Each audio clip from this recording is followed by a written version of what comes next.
Maybe you know him. I hope you know him from such excellent shows as United Shades of America. Host, writer, comedian, W. Kamau Bell. I bumped into him in the CNN steam room recently, fondling his Emmy. And I asked him, Kamau, if you could go anywhere on Earth for like a mashup episode of my show and yours, where would that be? He said, Kenya. So, here we are. United Shades Unknown, or Parts United. Scratch that. That doesn't sound good. America's Shadiest Parts. No, that doesn't work either. Unknown Shades. I took a walk through this beautiful world.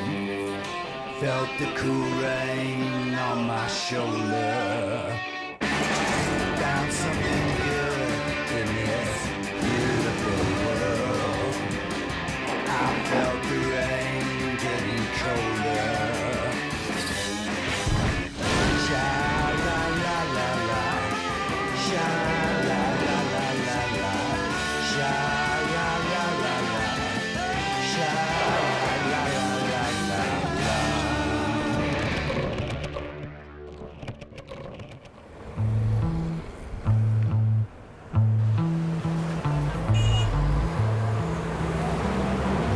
First time on this continent. Yes, as a African American, there's a lot of talk about going back to this thing of the motherland. And it's a seriously radicalizing experience for African American comics who've come here before. Yes, Life-changing, so we shall see. Even walking through the streets, like, I had this feeling of like when I moved from Chicago to Oakland, you hear about Oakland as being this black city, and you get there and it's like, okay, there's black people here, but it's not like, this is what I imagined Oakland was gonna be like. This is like this feels like this is black, you know?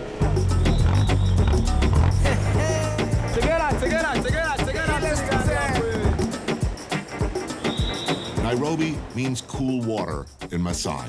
It's the capital of Kenya with 6.5 million people living in the metro area. It grew up around a British railroad depot during the colonial era, halfway between other British interests in Uganda and the coastal port of Mombasa.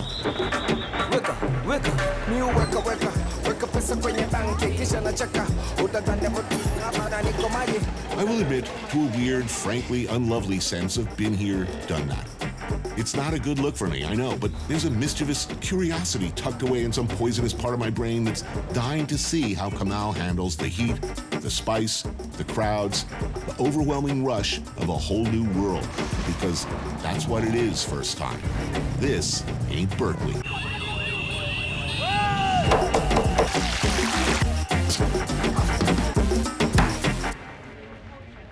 I'm already happy. Well, I'm pretty happy because I've seen this scene so many times on your show. I finally get to be in this scene of this is gonna be good. I mean, you have a Kenyan name. Yes, my parents met in East Palo Alto, California. You know, this is like the late 60s, starting to be the early 70s, so post the civil rights movement, but that point where black people are starting to like really like want a connection to the motherland. And in East Palo Alto, there was this push towards naming it Nairobi, California. Back then, there's people who were like, we need to be associated with an example of African culture that is winning, and that at that point, Kenya was looked at as being winning because they were just kicked out the Brits. And there's all this sort of like, you know, we need to start a whole new culture and a new government. They start like a community college that's in people's houses and in basements and in storefronts. And I was the first baby born to one of the heads of the council, apparently.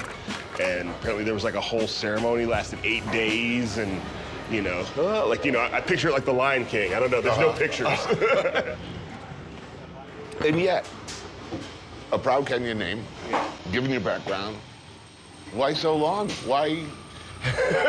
What took you so long, man? I was waiting for an invitation. I think as a black American, I'm still wrestling with my African American identity sometimes, and I'm still wondering, am I doing right by this culture, and does this culture think I'm doing right by them? That's why I don't want to walk around like, I'm home.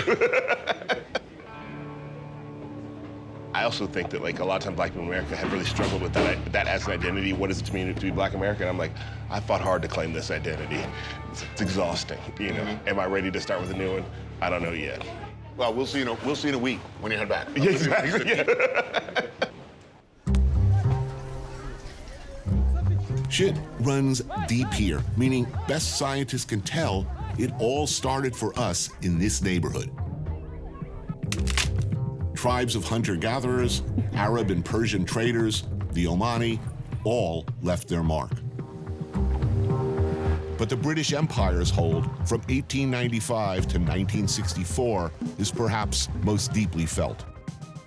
The British system of education, governance, justice, along with, to a certain extent, its values, were imposed on a native people and laid, for better and worse, much of the foundation for modern Kenya. It did abolish slavery, for instance. It did build a modern infrastructure. It was also completely and fundamentally exploitative, often violent, and, well, racist. Kenya existed to make white people from far away rich. But in 1963, Kenya won its independence and elected its first president, Jomo Kenyatta, and since that time has fought an uphill battle to shake the last vestiges of colonial rule while hanging on to what worked. Things are, by most accounts, going well. There is a growing middle class, a highly rated educational system, and an enthusiastic and multilingual professional sector, which is to say, this is decidedly not a shithole. It's dynamic, it's changing, and it's incredible. Kenya, by Kenyans, for Kenyans. But hurdles exist. Bizarre, almost surreal ones in this case. Mitumba, for instance, also known as the clothing of dead white people. 70% of Africans are wearing second-hand clothes. If we can just make our own clothes and make them cheap enough and make the money and keep the money. And Jerry Gakira is the owner of Chili Mango, an all-Kenyan streetwear company. Melissa Mbungwa is a managing director at a creative consulting firm. As I understand it, there used to be 500,000 manufacturing jobs in Kenya, textile manufacturing, and there's now 20,000. Yeah. Before the 80s, we had a booming textile industry that could employ 500,000 people. But now in the 80s, when the World Bank introduced the free trade, we got all this second-hand clothes coming into the country. Here's how it works. Your pants or your t-shirt get old or boring. So, being a good-hearted soul, rather than throw them out, you drop them in a charity box, assuming they'll go to someone who needs them. But no. In fact, that charity sells your pants and your t-shirt, along with a whole lot of other clothes, in bulk to a second-hand clothing exporter, a middleman, part of a billion-dollar industry. Exporters then sell your stuff by the container load to places like Kenya. Along the way, millions of dollars are creamed off in duties. The old clothes are then unpacked, sorted, and sold in markets throughout the country.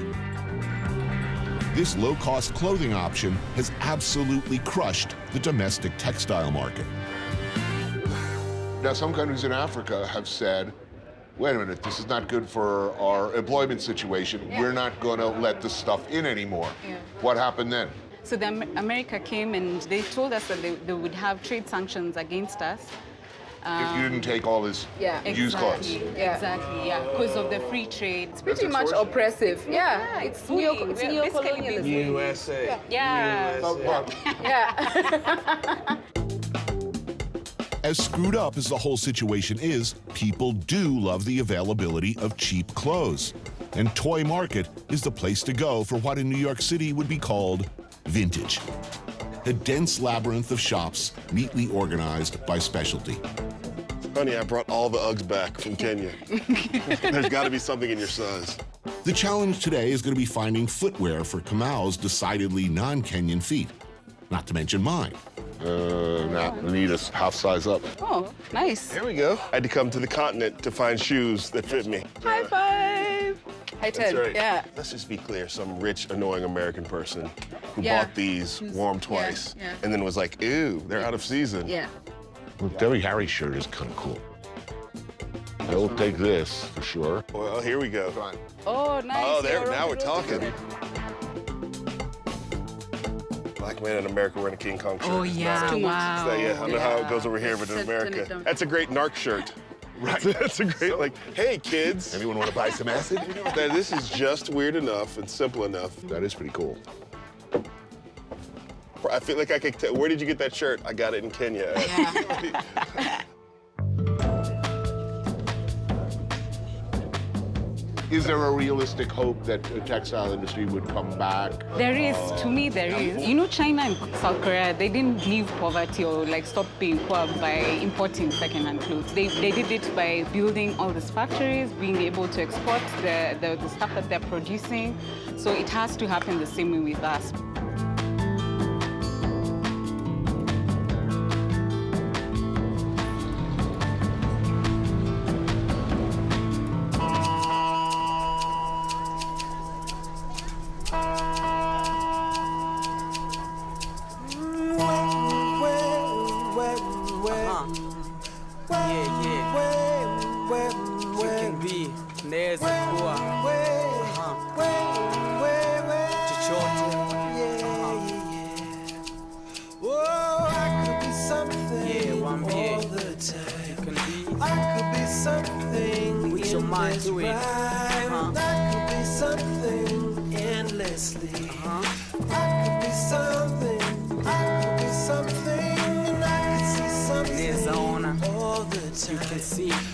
Everybody needs a superhero.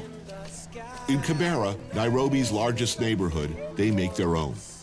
Part of a project run by the Masai Mbili Art Collective, intended to empower kids who don't otherwise have much. There's a Swahili saying, it says, sanaa ni kioo cha jamii. Art is the reflection of the community. Well, what we did is to make art, we use it as a tool. So many stories have been told about Kibera. But they're negative stories. Negative stories. Many organizations come here in Kibera, they shoot videos and films of talking about AIDS, drugs, you know, negative things about Kibera. So you have a lot of documentary crews that come through here and film crews that come through here? They usually come here. So I have a question. Are we assholes? We can talk around it. We can talk. I feel like a white guy right now. You know what I mean? Kibera is massive. Around 172,000 people live here. So here, as a person named Kamau, I'm not unique. Yeah, very common. I've waited all my life to be common. Welcome home. I'll go and tell our forefathers you are here. Thank you. Mamito Unis is a comedian. Simon Okuku, a musician. And Jeff Ochieng, once voted Kenya's funniest person, are all using art to tell a new story about Kibera. It started from the challenge that we have been facing in this life. Like me, you know, I've been brought up by a single parent. I used even to engage in criminal activities. Coming across my fellow friends and who have been passing to such kind of messes, we decided to come up with an organization known as Kibera Creative Arts to try to teach these our fellow young people to make them avoid getting to these traps that are set for us. Kibera is also ground zero for what's called around here the white savior complex, a focal point for the more than 12,000 mostly well-meaning expat aid workers who live in Kenya. It's a dynamic that can be counterproductive, as salary and employment discrepancies can cause a ripple effect of problems for native Kenyans. Yeah, man. Many Kenyans are working on a grassroots level to take control of their own future. Kibera Creative Arts being an example. Artists and performers from the neighborhood working to support and develop local talent. What is it like to be a comedian in Kenya? How does that look? It's so hard to make people laugh in Kenya. You imagine these are people who have not paid their rent. These are people who have gone without food for some days. They come in angry. Yeah. Angry and hungry. You should take me with this camera when I was small. Now that I've grown big, let me be taken by big things. And that's the reason why when we go on stage and make people laugh, it is a plus. So we say, wow, man. Yeah. Yes.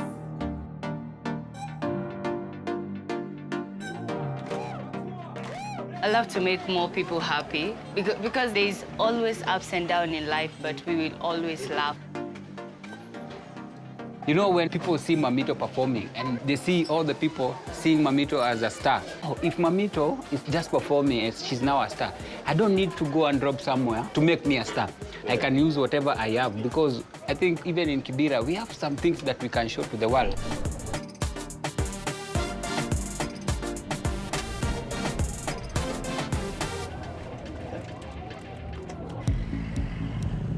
By regional standards, Kenya, Nairobi anyway, is particularly tolerant. Kenya has become a sanctuary of sorts for a number of diverse ethnic, political, and social groups. One such group with a steadily growing nucleus is the LGBT community. Not too long ago, a nearly unthinkable development. So you shall never know this pain or awkwardness, when I'm doing shows in the States. I often find myself, so, what's it like being black in America? Now you will share my pain. What's it like being gay in Kenya? Oh, yes. Kawera Murichia, Malcolm Muga, and Awara Nyango are members of To Revolutionary Art Love, a gay art collective. Kevin Washiro is a writer and journalist. So how free can you be? Like, are there places in Kenya where you can walk around holding hands with your partner? You could try, And Are there places you could go where it's not an experiment? No, I think at all points it's an experiment. Well, so where's the threat from? Where is it most dangerous? I think the violence is like from homophobes. All of it is based around like desire of the penis, right? So if you see two women kiss, it's hot because you think you can get in there. Yeah. So like, penis belongs there. Yeah. Oh, they're just one penis short. Yeah, like they need me to help them out with the dick. Yeah. But if you're just in abundance. Yeah. And the violence like against like lesbians always comes in the part where like men realize, oh, they're not attracted to me. Much of the news concerning gay rights on this continent continues to be pretty grim.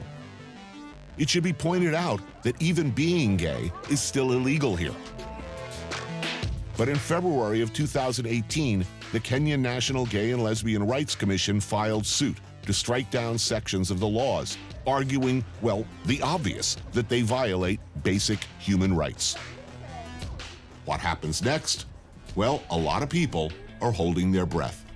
If the law's overturned, what are the larger implications? If we win this case, I'm happy and scared at the same time. Yes. Yeah. Why scared? Backlash, obviously. It'll happen. There will be people who will be attacked. Yeah. I mean, we're moving to an extreme end of freedom. Yeah. And there'll be hate. I mean, I want it to happen so bad. Yeah. If it happens for us, it'll be inclusion for every Everyone, other yeah. minority in this country.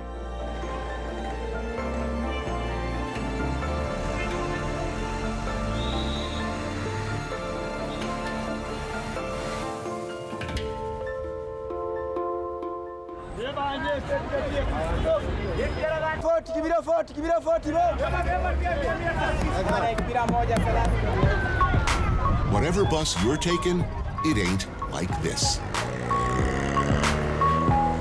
Crosstown traffic just got a little bit wilder and more fun if you're riding the friendly skies of a matatu.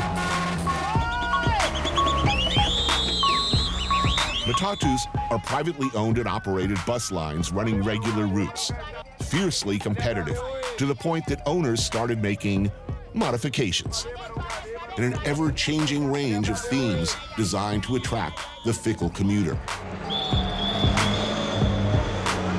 Oh, yeah.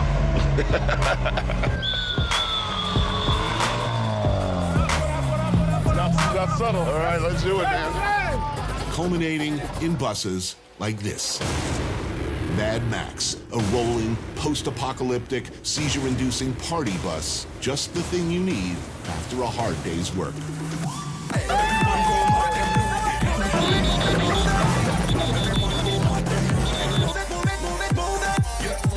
I'm not trying to dance. It's making me dance. I don't actually want to dance. So what do people want on their Matatu? What do they have to have? First of all, you need to have good music. The exterior art needs to be popping. Widescreen TVs? Yeah, TVs, Wi-Fi, air fresheners.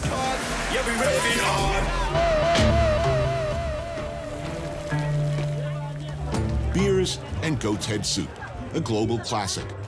Slow-cooked, well, goat's head.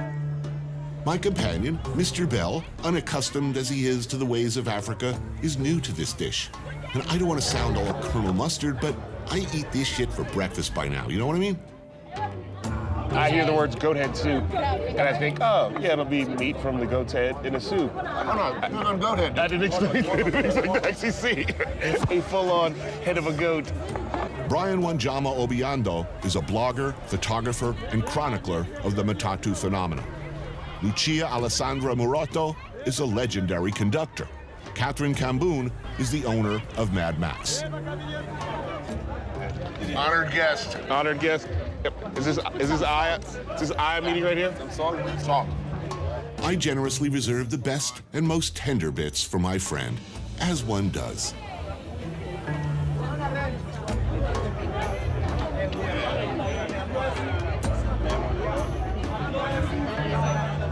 I fear, however, that he was less than enthusiastic, initially anyway.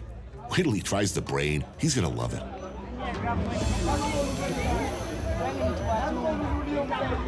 That's my first eye.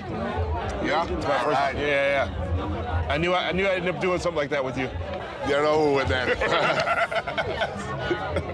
Well, so you own the business. Yeah, And how long have you been in the business? like 5 years. We want to get into the Matatu business in New York. Yes. And I'm thinking about some improvements. Yeah. We need a hot tub. This could reinvigorate public transportation as we know it. Especially in New York and LA where people don't like the bus. And what does it mean to be the conductor? They don't just let anybody be the conductor. In this job, you need to have a lot of patience. Just somebody who's had a bad day, they just don't want to pay. If you don't have patience, you just find yourself on top of the moon. So can you tell me, what's it like growing up as an Italian Kenyan? The challenges I had as a kid was my hair. Everyone wanted to touch my hair. One thing I love about this job is that I meet all types of people. And I don't look down on them and they don't look down on me. That's the best part of it.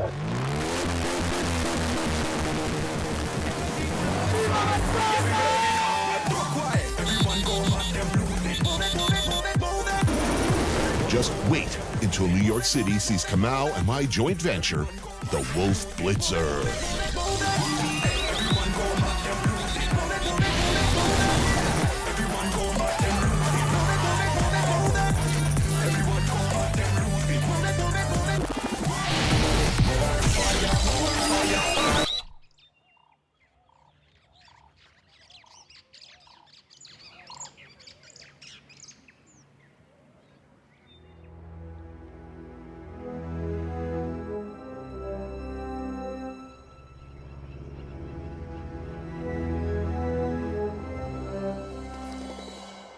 A few hours drive from Nairobi, it's another world.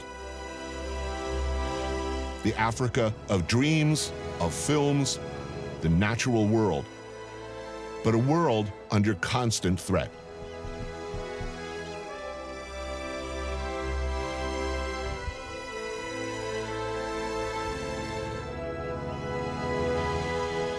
Lewa Wildlife Conservancy seeks to address the problem of keeping all this alive and safe without excluding or marginalizing the people who've lived here for centuries.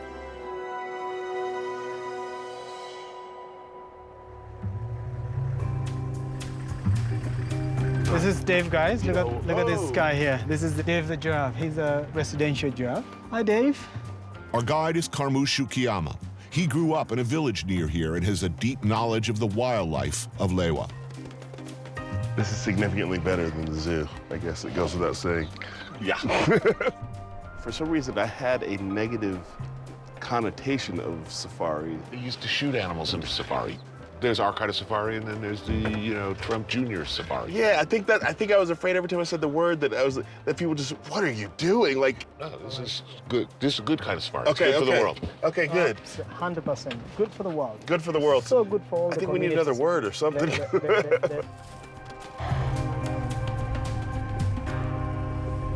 See an elephant? Where? Right there. Ouch. Oh, yeah. Even if you see them in a zoo closer, they're behind bars and it just doesn't feel connected, but I feel like we're right here. Yeah, he's actually going someplace. Yeah, he's not just walking in a circle. He's actually got stuff to do.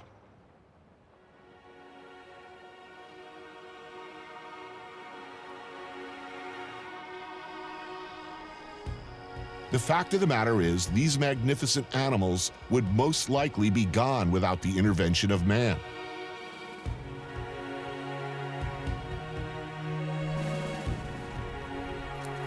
People pay a lot of money to come see these animals. Without that money, the overwhelming likelihood is that they would have been wiped out long ago, particularly this one. Whoa, what? That's a rhino.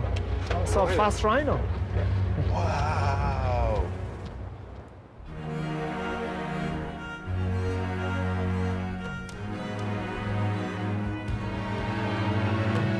The Conservancy was set up specifically to protect these guys.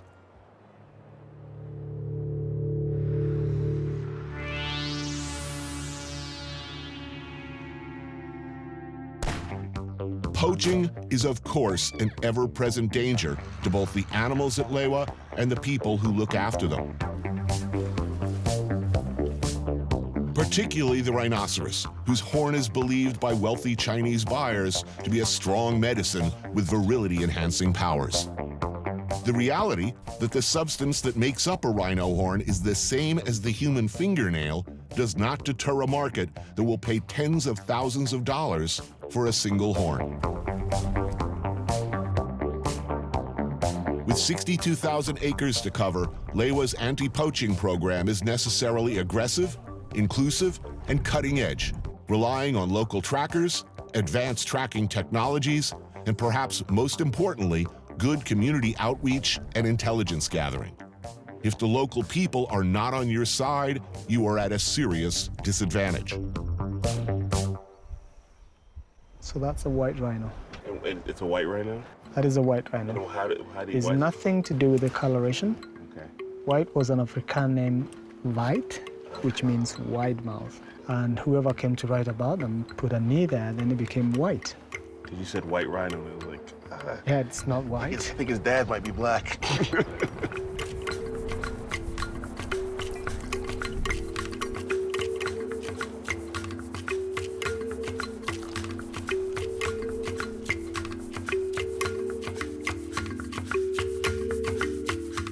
Does it look like you wanted it to look? Or expected it to look? I mean, no. I mean, I guess I don't know. I mean, I grew up as a kid, Probably my first images of Africa were Tarzan, Mm-hmm. So I don't think I knew what Kenya, Africa was, What a shithole, right? I mean, What a shithole. I mean, the other thing I'm aware of, too, is that thing about, like, not wanting to feel like I have come home, Mm-hmm. And yet there is a sense that there is this diasporic connection, even though I did not come from Kenya, Mm-hmm. It's nice to have that connection, even if the frame that connection was built through was colonialism,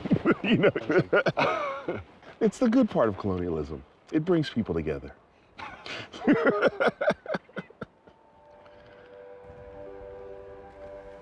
I don't know, this should kind of be compulsory viewing for. Yeah. Like, if you ever run for president, this should be compulsory. At the very least, I do think that a lot of perspectives will be opened up, a lot of minds will be changed.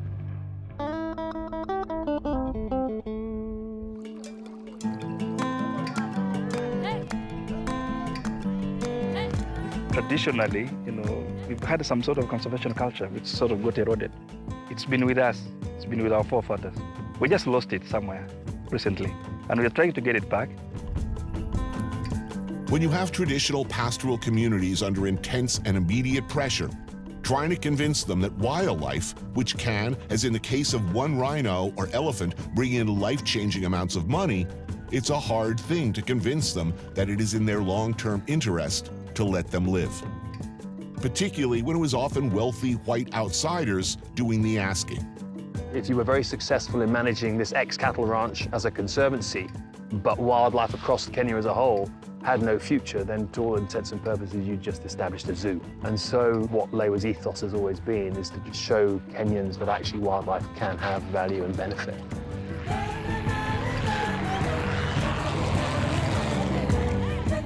Mike Watson is the CEO of the Lewa Conservancy. Tom Lulampa leads the Northern Rangeland Trust. Faith Riunga is the head of education at Lewa, and Wangiku Kanothia is the head of communication. You're responsible for a larger picture involving a huge challenge. First, the immediate needs of a lot of people, but also potential conflicts with the traditional way of life. How have you been able to do what you've been able to do?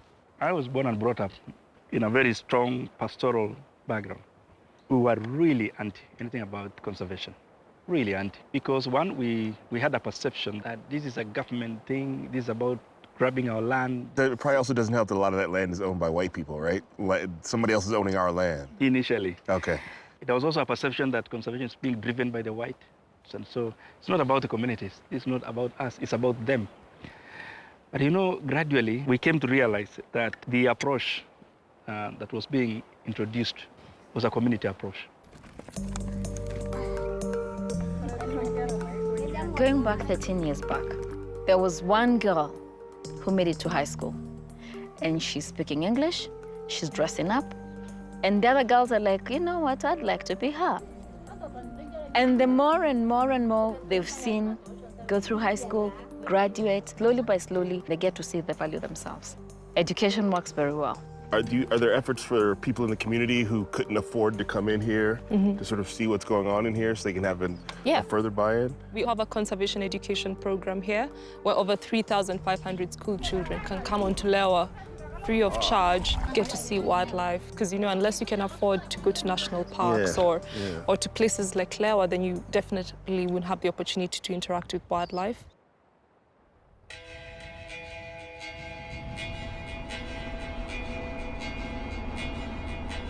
So we're headed towards the lions? Is that what we're doing right now?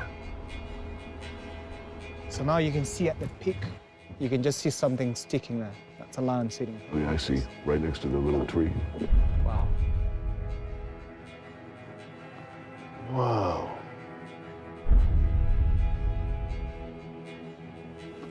Well, there's a bunch of them. Yeah.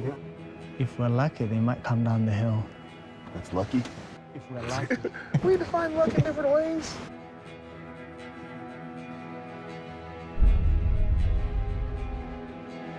They seem to be having their eyes on something.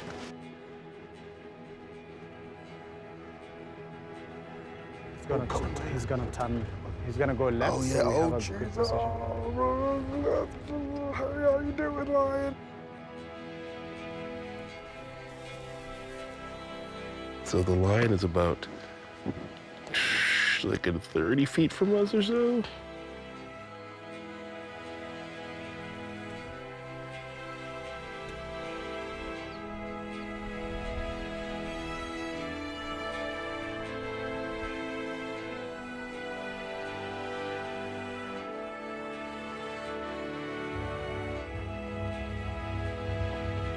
Look.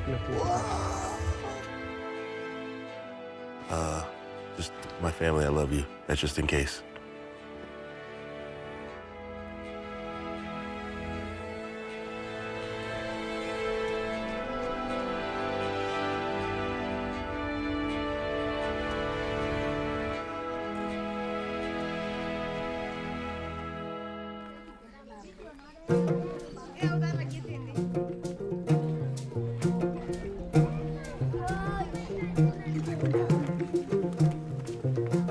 Just outside the borders of Lewa Conservancy is a Maasai village known as the Ilangwesi Community Range. They are working with Lewa to not only embrace conservation, but also to maintain their way of life. You know, in Maasai traditional way, we've got our diets, which is meat, blood, and milk. At least once in a while, they do blood tapping. To the Maasai, the cow is a sacred animal, giver of all things. Unlike the West, meat is not the primary interest. Here, cattle are sustainable, a long-term asset for milk, for cheese, and on special occasions, blood, straight from the tap. Okay, here we go.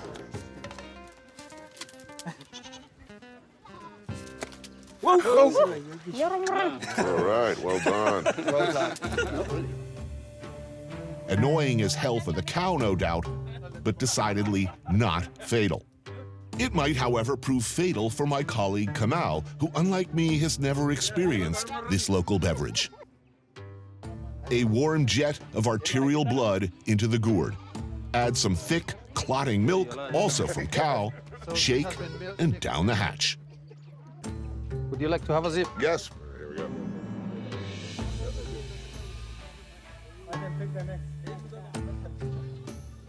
You gonna try? Here you go. Oh, you're gonna like it. It's good. You'll like it. And keep in mind, the whole village is watching, and you are on TV. I'm home. Yeah.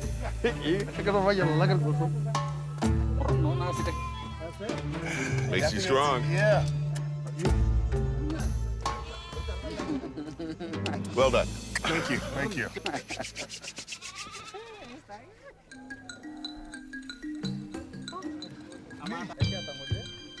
Working with the local Maasai community is both an absolute necessity and the right thing to do. To displace and forever disrupt the people who've lived here forever in favor of animals that wealthy white people want to take pictures of would be hideous and unconscionable. This is happening elsewhere on the continent, but the people at Lewa and Ilangwesi are working very hard to find a better path.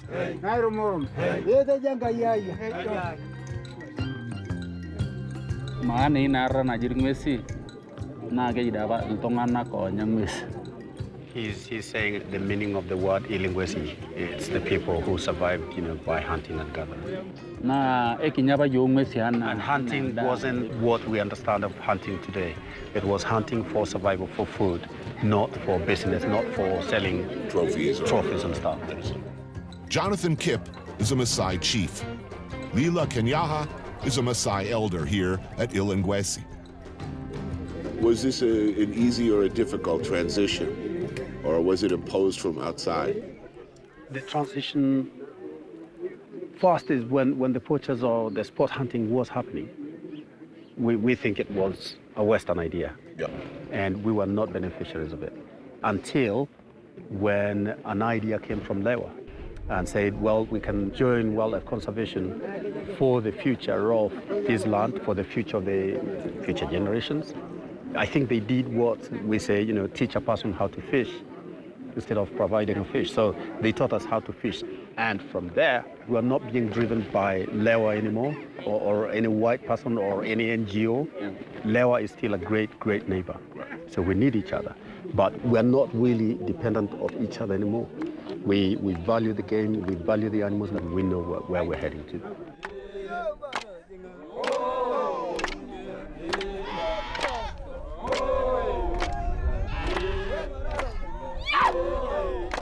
And just like that, after months of drought throughout Kenya, rain.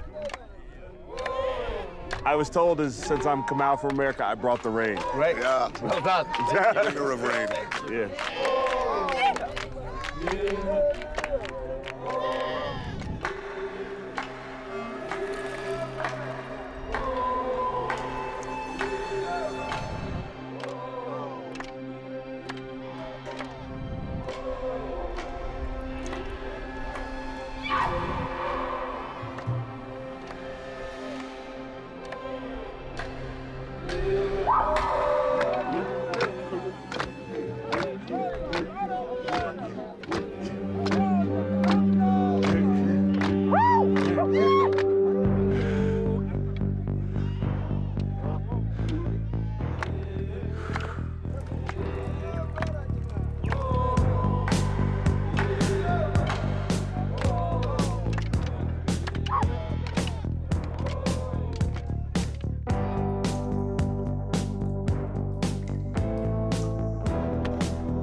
Who gets to tell the stories? This is a question asked often. The answer in this case, for better or for worse, is I do. At least this time out.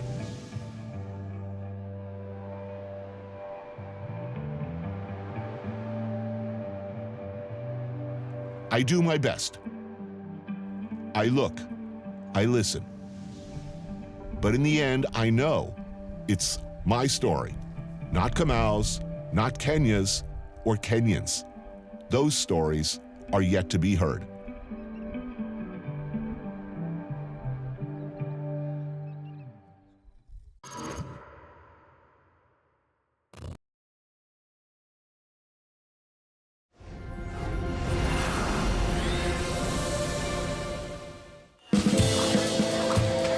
Welcome to the enchanted, seldom visited wonderland of Asturias. That's in Spain, if you didn't know. And of course, because it's Spain, I did not come here alone. I came here with a good friend, great chef. He's a complicated man. Nobody understands him but his woman. And I'm not talking about John Shaft. Shut your mouth. I'm talking about José Andrés. Yeah, another beer. Why? Shit, Antoni's waiting. The only chef in the history of America ever to be sued by a sitting president. So proud of him. I took a walk through this beautiful world. Felt the cool rain on my shoulder. Found something good in this beautiful world. I felt the rain getting colder. Sha la la la la, sha la la la la la, sha la la la la, sha la la la la la.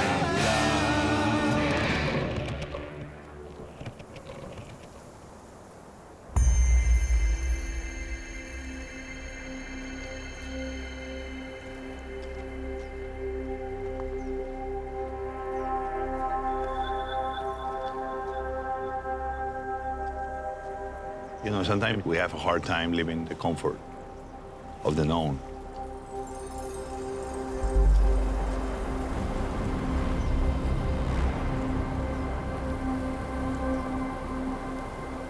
And we don't understand that life only starts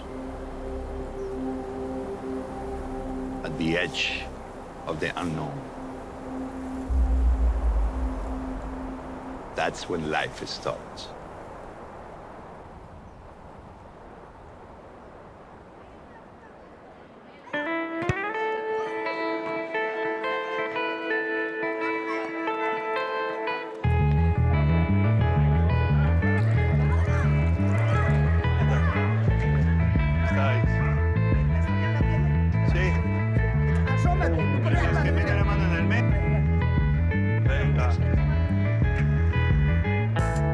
I've been an immigrant all my life.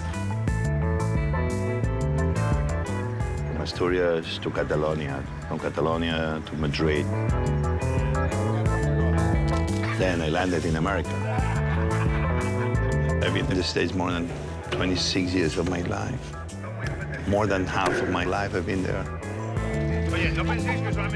I think everybody should be always finding the place they come from. Asturias, I left when I was 5. A lot of people will not have a lot of memories before 5, but I do have them. And me, I always feel in Spain like so proud I am Spaniard. That's why for me coming back here is to understanding that yes, I'm from here, but I have to work hard to belong. ¿Cantamos Asturias, patria querida? Asturias, patria querida. Asturias de mis amores. ¿Quién estuviera en Asturias? Tengo de subir al árbol, vengo de coger la flor y dársela a mi morena, que la ponga en el balcón. ponga en el balcón, que la deixé de poner, tengo de subir al árbol y una flor he de coger. ¡Puxa Asturias! ¡Viva Asturias! Astonishing. Unbelievable. I always wanted to do it. It's like... Try that in New York.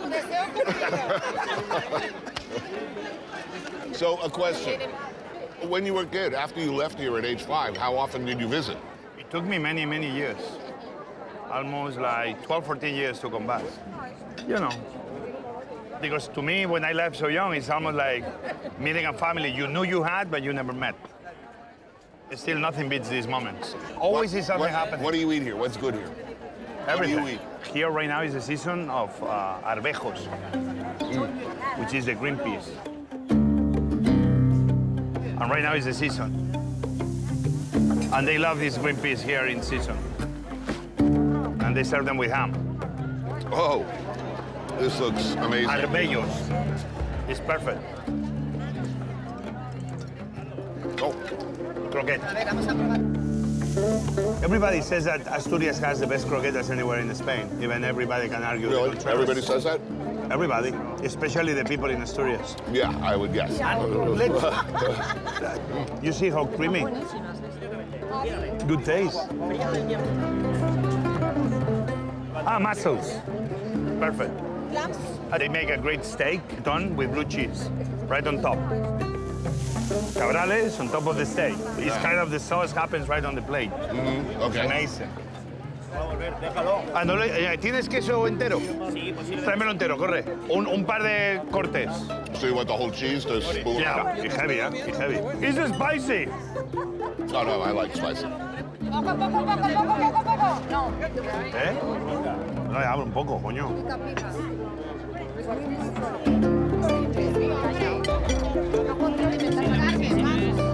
José. I love all the opinions. Everybody is highly opinionated, as it should be. And nobody's going to agree with anybody, only because way to agree. Any place where people argue about food is a good place.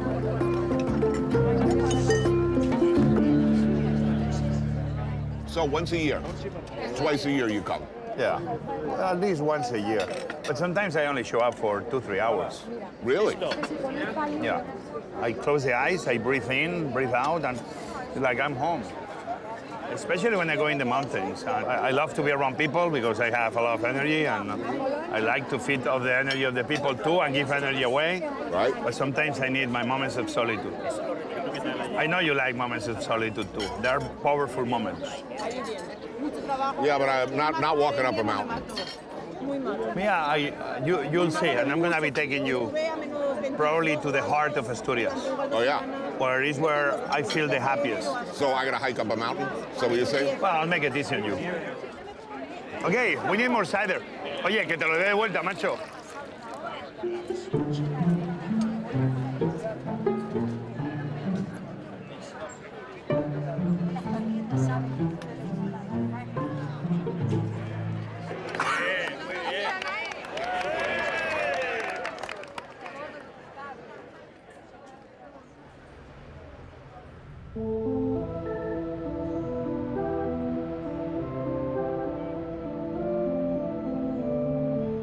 We're going deep, deep.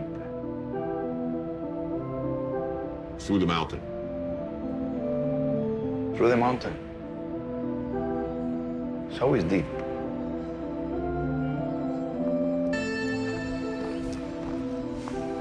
Can you imagine? Less than 20 years ago, people had to walk all the way to the top. Wow.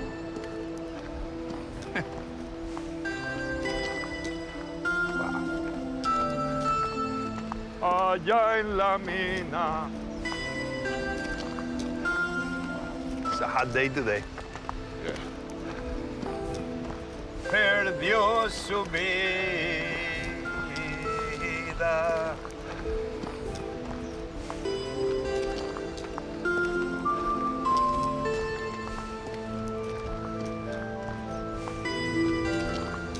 I came overdressed, man.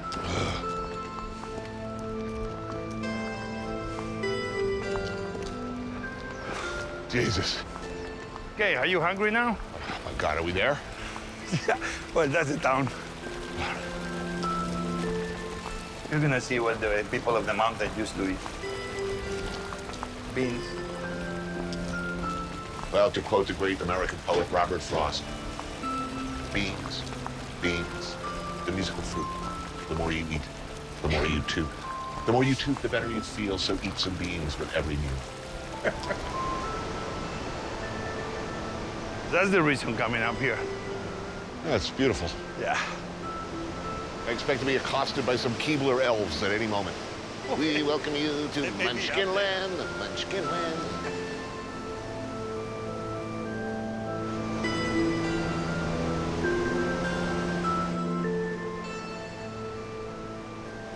It moves. Oh.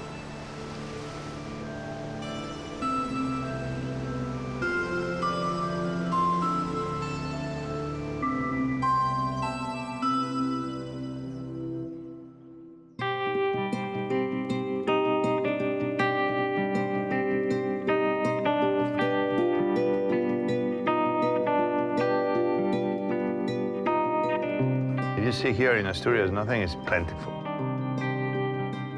And the people of Asturias, even in the hard times, they know what to do with nothing.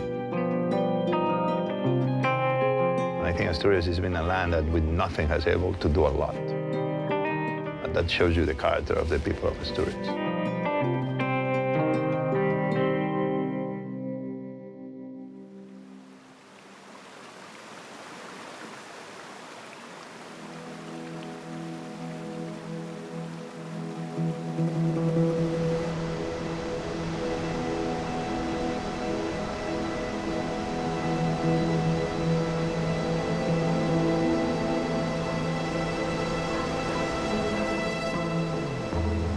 So I'll tell you, 5-hour hike up the mountain, it's tough.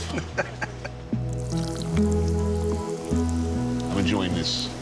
I'm enjoying this cold one. Boom. I'll tell you. Can you imagine when people that live here, the only way to go down and up and bring things was walking 3-4 hours? I could well imagine. How long was that hike from the funicular to here? What, 4 hours? No, it was like... God, I was not sure I was going to make it. Like 10 minutes, maybe 20. You're in very good shape, come on. This is nothing. And to eat this kind of food, we need to put some exercise always before. Oh, wow. Muchas gracias.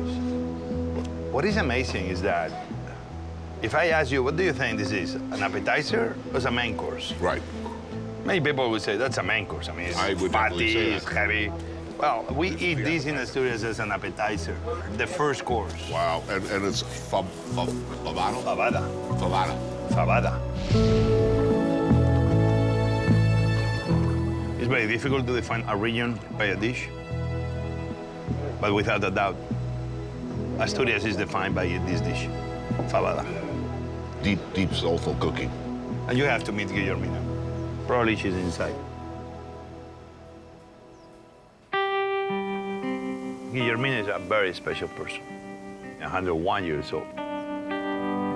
And she's not in the kitchen anymore, but until not too long ago, she was.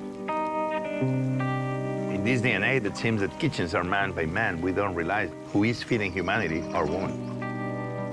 In a woman like Guillermina, I see very much that. She's the only one that could be up there in that place at the end of the world, feeding the few that will arrive there to give them enough energy to go back.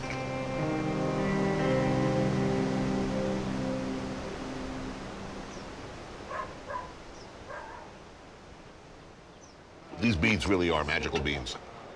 Because they are special. Yeah. Same seeds anywhere else, but they don't grow the same way they grow here. Mm-hmm. It's something about this land and the weather and the altitude that makes these beans very special. Tastes like it did when it was just little José up here in his later hosen. Tastes the same? Tastes the same. You happy? This is as good. I'm happy too. This is as good. And it's worth the walk.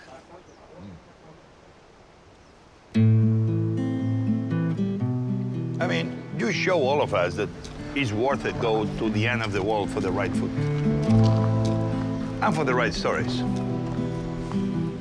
Well, in this case, yes.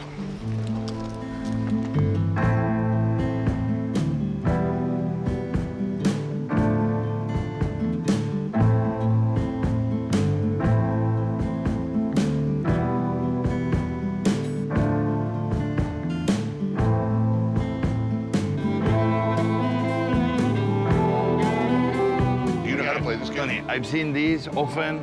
I've never played in my life. Por ejemplo, el primer bolu de esta fila es 0. La línea, vale. It has to be over the line. Over the line, very important. Right. Okay. So it has to hit that circle. We know that. All right. Yeah. But it's okay if you hit any pin. Perfecto. But it can bounce. It can bounce, yeah. Las vueltas. La bola tiene que venir trabajada para que dé The ball has to go spinning. So when it touches, the spin will take the ball. De la manera Right, I can do that. Probably not. Luego con una y ahora tira con otra. Más alta es mejor. Es asturiano. I cannot believe this is the first time. Yes, sí, vámonos. A mí, dame a mí. ¡Eso! ¡4! Muy bien. All right. Not bad. ¿Cuánto? Okay. Bueno. Ahora. Look at. With the hand, little bit of a spin.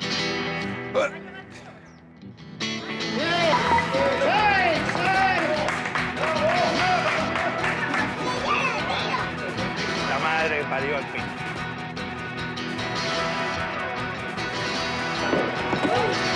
Three point.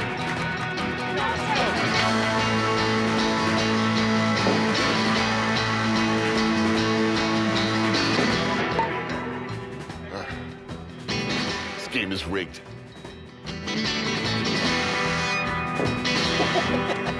That was a heck of a good shot, man. Oh, too much. It's through. They're taking shelter.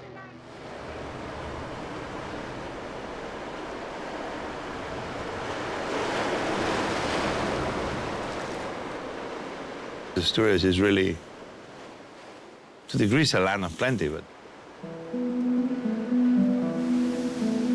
to a degree, it's not. It's not what you want when you want it. It's when the land wants to give it to you. The river, the mountains, the sea.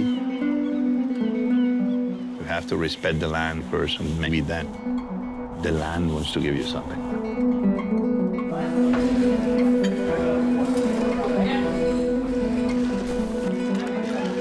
Asturias, many of the restaurants you're gonna go, you're gonna get that feeling. It is something beyond just the plate you have in front of you. It's the understanding of the happiness that hardship gives you.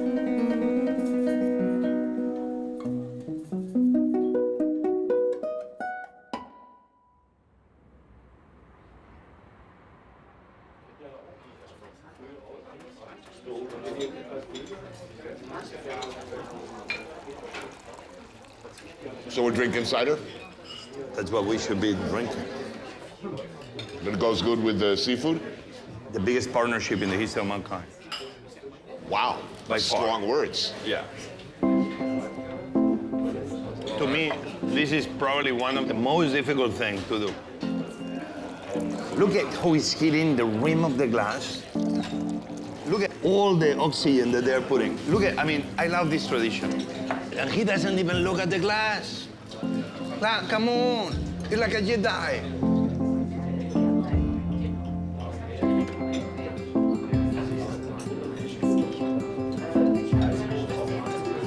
Venga. That's beautiful. Oricios, sea urchin. Yeah. You know what? I kill for this. Holy crap. This is one of my favorite things on earth. Good sea urchin. Me too. Probably this is one of the best animals we have in the ocean. Right. Orifios. Orifios. Traditionally, I like to eat them raw. But in Asturias, the vast majority of the people, they like them put into water for a few seconds. This is plancha. And this is very much the cooking of Spain, the cooking of Asturias. The seafood will be raw, will be slightly boiled, or will be done on the flat top. Quick. Fast. Right. The centollo, the spider crab.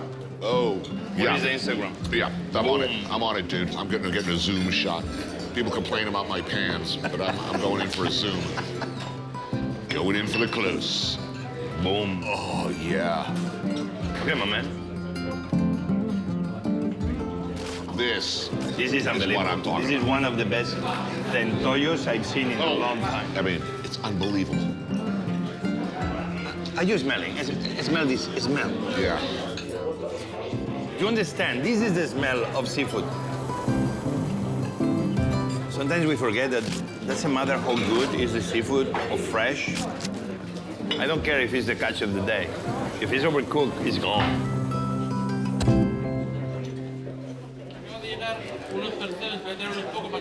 ¿Han llegado percebes?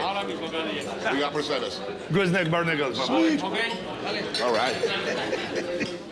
All right. Now we're going swimming for those things later? You want to? What do you just dive right in with a Speedo and rip them off the wall, right? Yep. Easy. You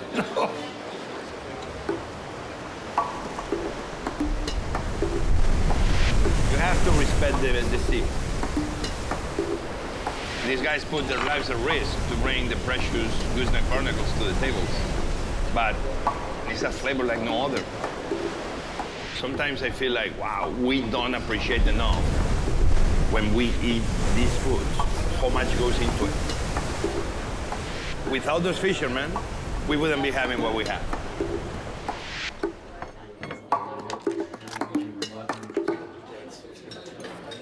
So you like the cider? Yes, this is quite delicious. You see how apples and seafood go hand by hand, because this is very acidic, has nice acidity, goes so well with the saltiness. It's unbelievable. It's a perfect match. Ebony and ivory living together in harmony. Where you come up with this phrase? That's, I think, Sir Paul McCartney. One of his more insipid lines.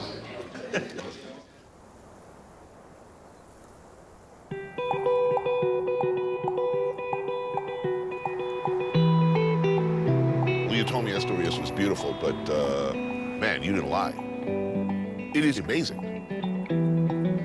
I can't believe these like farmhouses all the way up these mountains. There are no farmhouses. It's where the shepherds stay for weeks at a time, sometimes taking care of the herd, of the goats, of the sheep, of the cows. The cheeses are made with the 3 milks.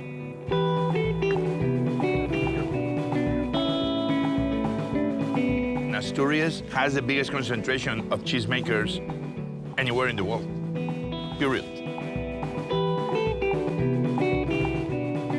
And we use the land like nobody. Especially using the caves to cure them is brilliant.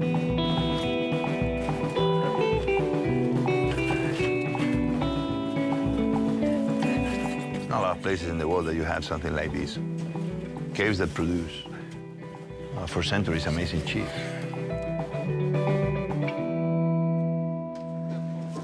Do you think you could do a cheese-themed, like, theme park? That can be fun, you know. Giant volcano of cheese. Take little boats around in a fondue pot. I don't know, but you know what I think sometimes? Yeah. You know Apocalypse Now? Yes. When Marlon Brando, I don't remember what was the name of the... Kurtz, Colonel Kurtz? Yeah! Walter E. Kurtz. And they finally find him living in that cave. Right. I always dream like one day I'm gonna end in a place like this. But just surrounded by cheese. It'll be surrounded by cheese and living alone. And maybe one day my friend Eric Rippert and Tony Bourdain visiting me before I lose control of my mind.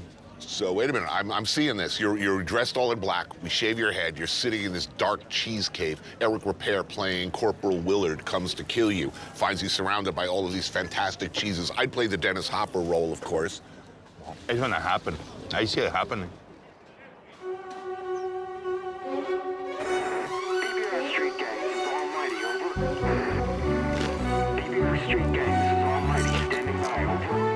Have you ever seen a sail crawl across the edge of a street racer?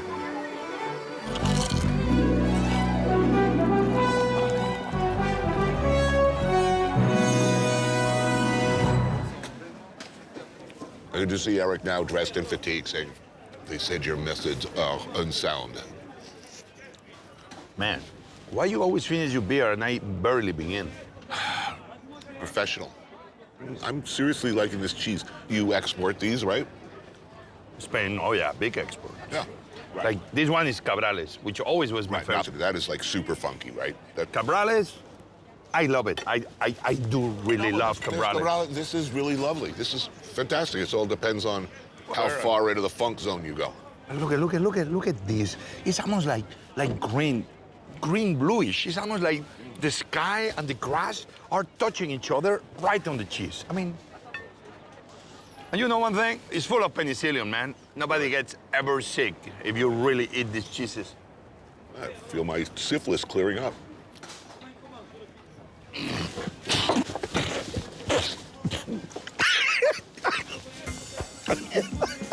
Man! All right, cut!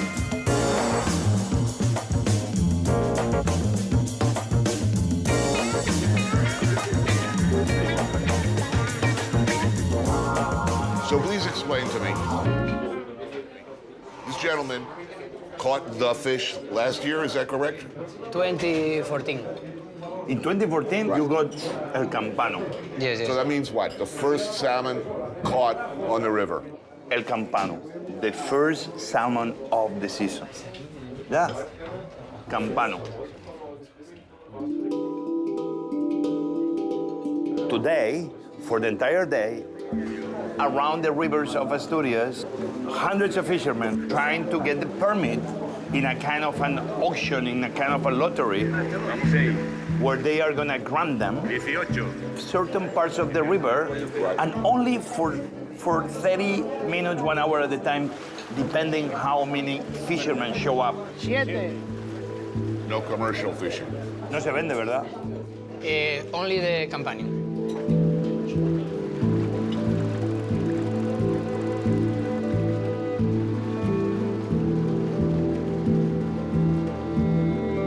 The old days, salmon was plentiful. And the first salmon is called El Campano, and El Campano means really from the bells that will ring on the churches near the river where the salmon was caught.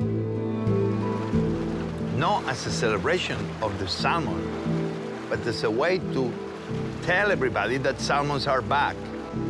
Let's go back to the river and fish them, because that's the food we are waiting for.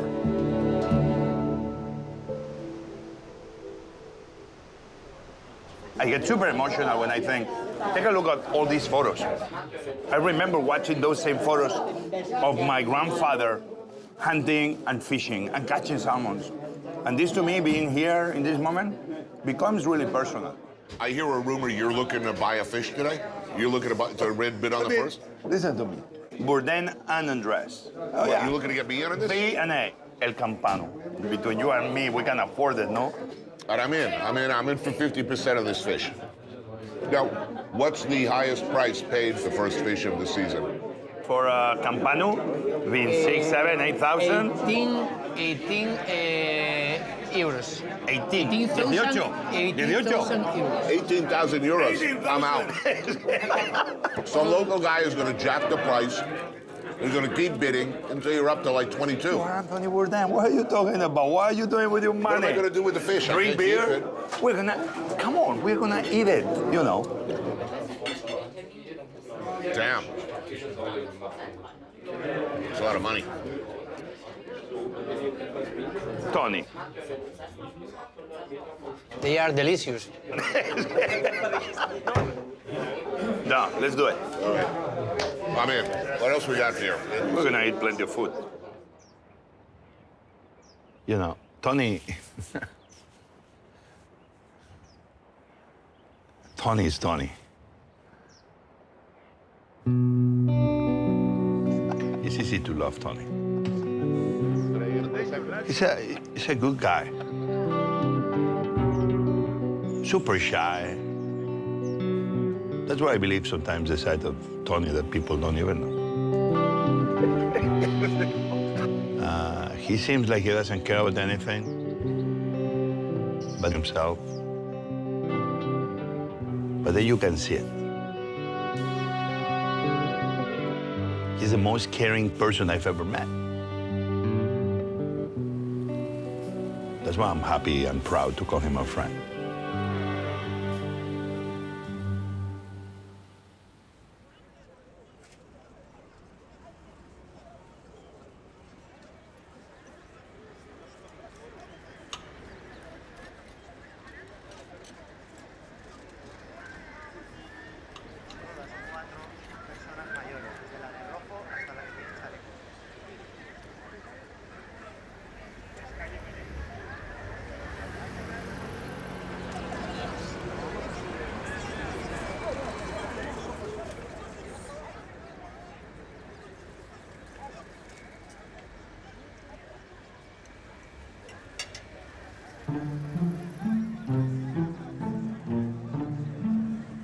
I wonder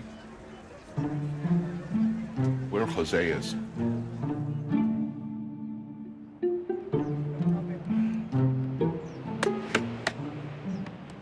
Oh, yeah. Ah, my hair. Hope he's getting some rest.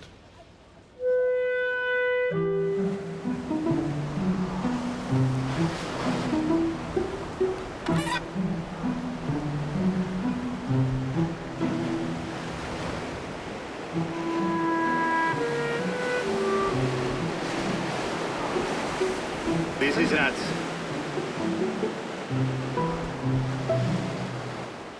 Joder.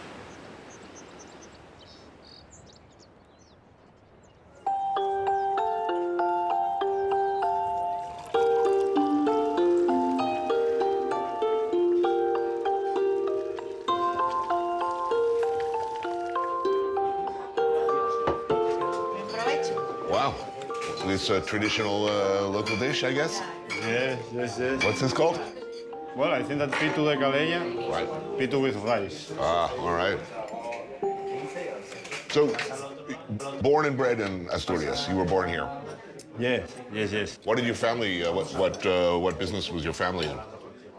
Well, my grandparents were all in the mine. My mother in a little shop, and my father a teacher. What are the typical characteristics of someone from Asturias? Okay, independent, tough. Well, there is another sentence: is Asturiano, borracho, loco, y malcristiano. Drunk, Asturian, crazy, drunk, and crazy, Christian. but Christian. That is important. So, fair to say, a tradition of independence. Yes. Before the Spanish Civil War, we have the Asturian Revolution. That Asturias during 1 month was independent because we have a communist anarchist revolution. Mm-hmm. The worker movement here was massive. In the mines. Mostly coming out of mines and organized labor. Yes, but of course, worker class fight is over. They win. We lose.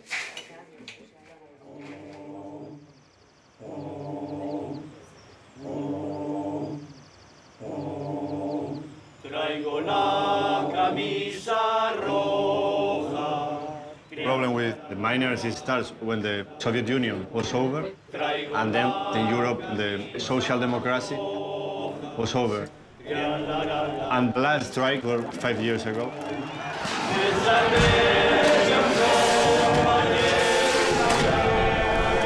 The miners were the last soldiers of worker class movement. In the last strike, the airport was closed by the miners.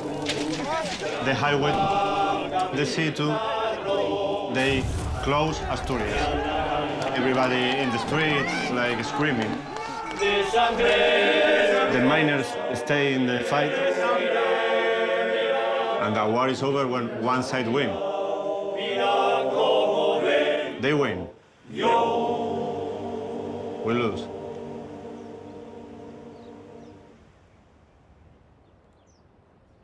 And for me, that was like the end of the end of organized labor. Yeah, the end of the worker class left.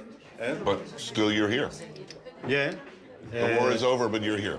Well, you can create some money, some conditions to survive, but not a properly job.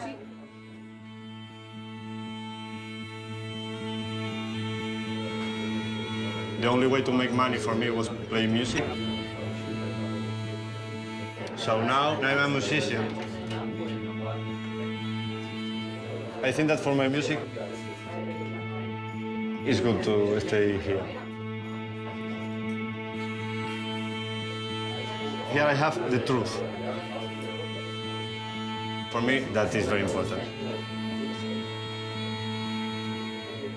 I just heard bagpipes. Have you been invaded by Scotland? Well, we are one of the 8 Celtic nations. With Wales, Bretagne, France, and Scotland and Ireland, we are Celtic nations. Here, there is a kind of song that is called tonada. And tonada is just voice and bagpipe. And it's like the music from the people who work with the cows. Right, folk songs. Yeah, folk songs. I think that music is about identity. I spend a lot of time with my grandparents. They listen a lot of Celtic music. I had the luck to live that kind of music and discover my identity. And I think that Celtic spirit of freedom is part of Asturian identity.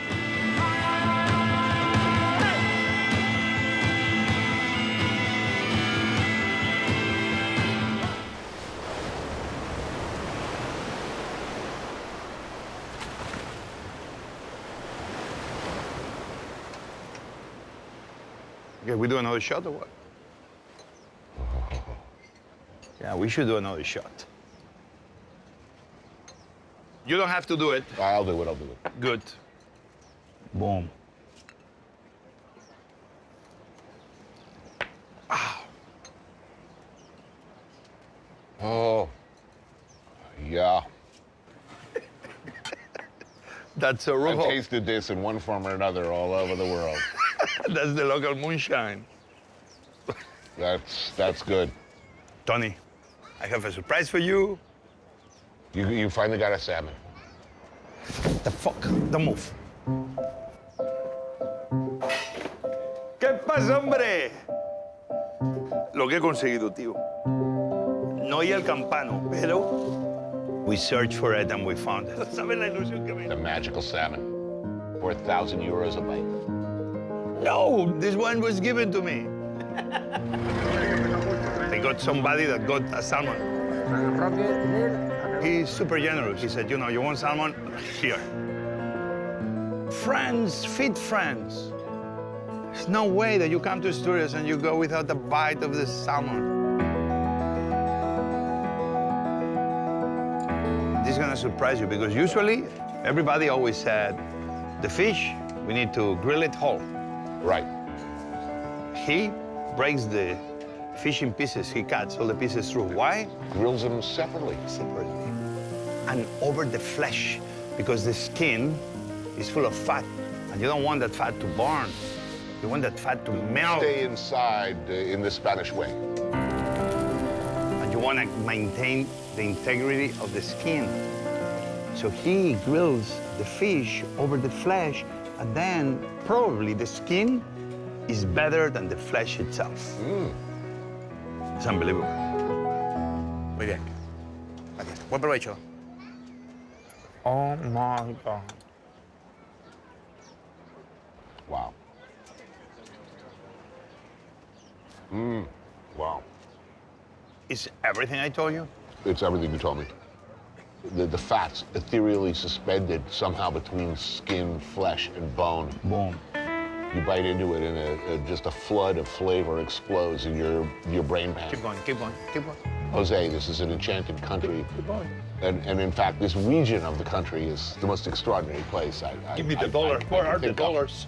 Dollar bill. The mountains, the sea, it's amazing. Use, I'm throwing you the bills. If I had hundreds. You stuff it in the G-string, my friend. We're so close to a white. I cannot.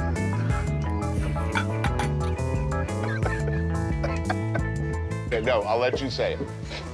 What do we say about now? Well, no. First, we take one more satisfied bite. This is how it works. I think I got the fucking ball in my throat.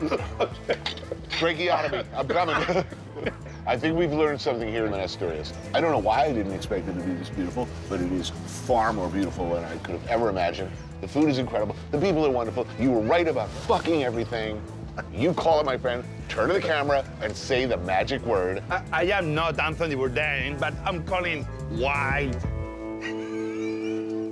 That's the end of the show.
One of the most rugged and remote destinations in the United States.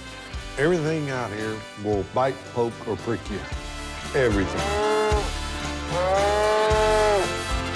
People live in cubicles and they're king of their domain. Out here, you ain't king of shit.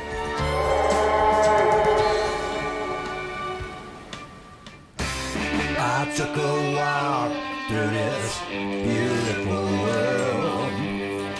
Felt the cool rain on my shoulder. Found something good in this beautiful world. I felt the rain getting colder.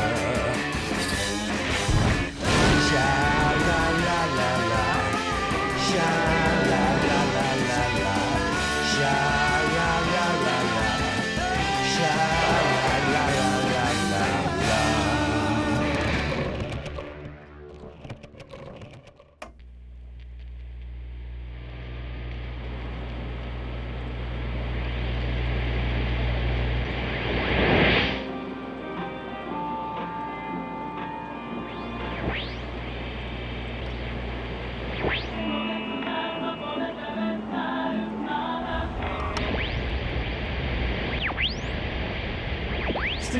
Tell your friends from the border to the basin out here in West Texas, great to be here tonight.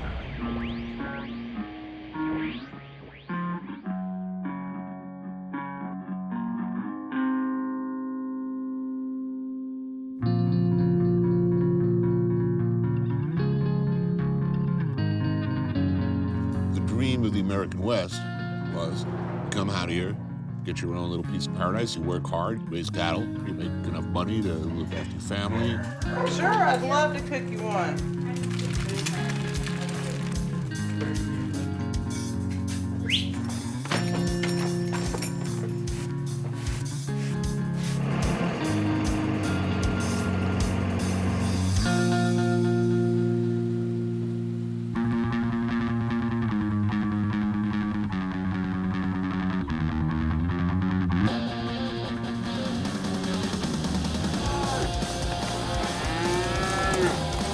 This land, it's really for one thing, and that's producing livestock.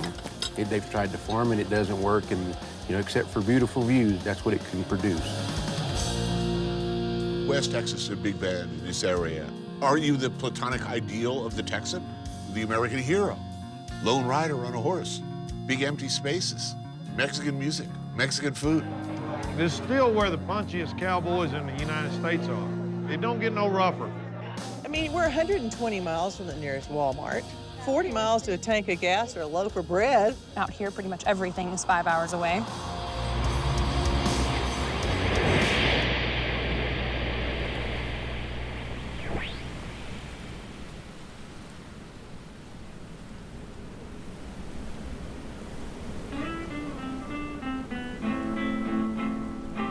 And the property's been in the family how many generations now? This is the 4th generation. 5th generation. My granddad came here in the 30s. Bodie's family came out here in 1880. Not a lot of people left get to do this. There's been a lot of cowboys, but it's hard to see from the highway. The ranch is approximately 70,000 acres. We don't use anything other than a horse. No four-wheelers, no helicopters. Forgive me for saying so, that seems a little stubborn. I mean, Yeah. as far as practicality, He is so opposed to change. That's not all bad, is it? No. I mean, these guys, they love it. I mean, they get up every morning and this is their office.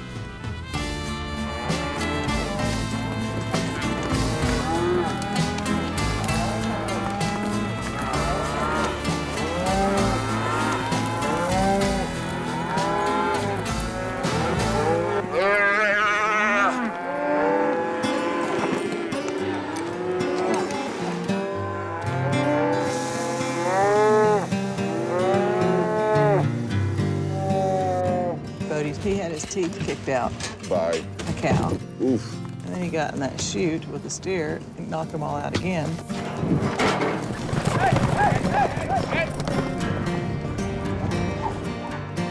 Oh, there goes Evan. She's about to rope.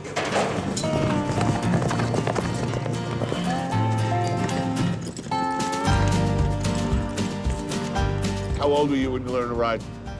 Oh, gosh. She had a horse when she was 3. 3. 3. Yeah. Evan shows horses all over. She is top 5 in the world right now.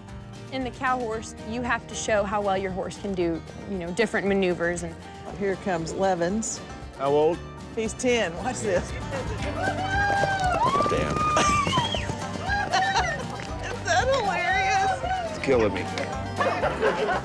Way to go, Levin!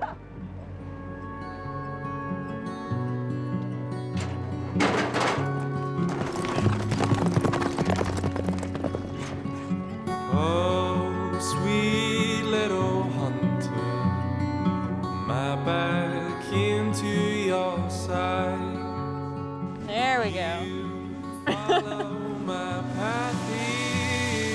cabrito that we're eating yesterday was a live goat.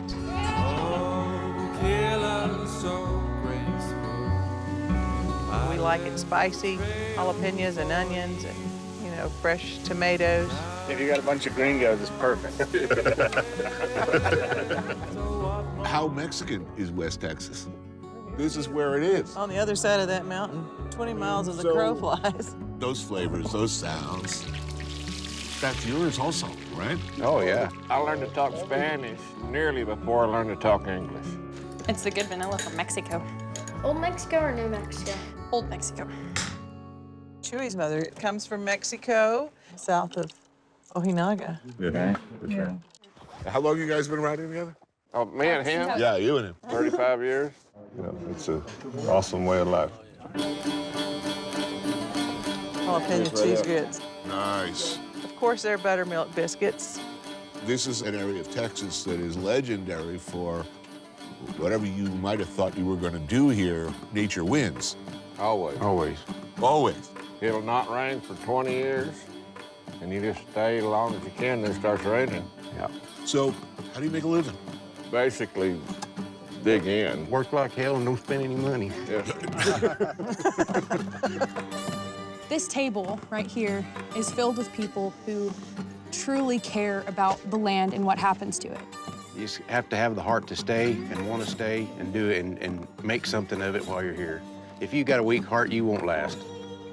I mean, I'm graduating next year, and I'm gonna go to college, go through law school, finish, but I wanna come back out here.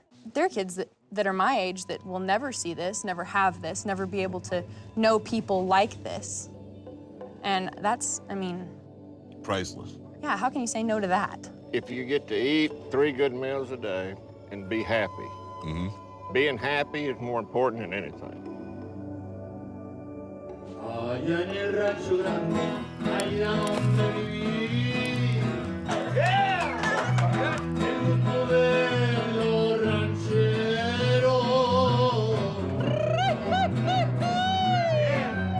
De tener su buen caballo.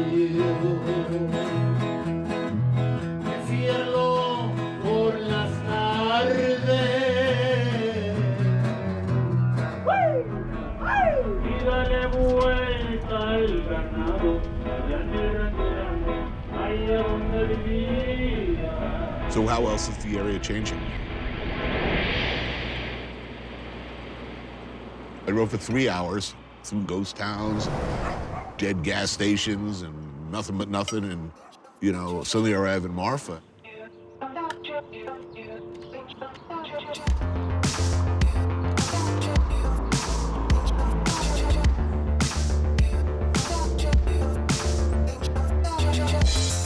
Like, would you like some bruschetta, some salumi, you know, some $900 ponchos? That's right. What's going on? Clearly, it's not the old family Marfa.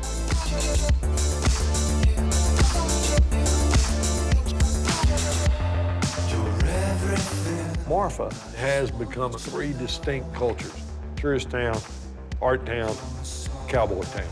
It's just got it all. You can get calamari in Marfa. Who'd have thunk it? 20 years ago, nobody even knew what the word meant.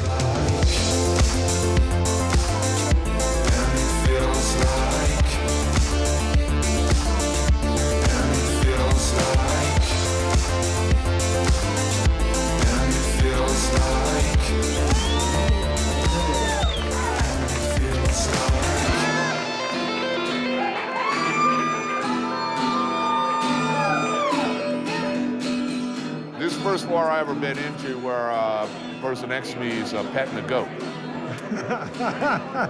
In here, sometimes You get all types. dogs come in without their owners. As long as everybody behaves, whether you got 2 legs or 4, everything's good.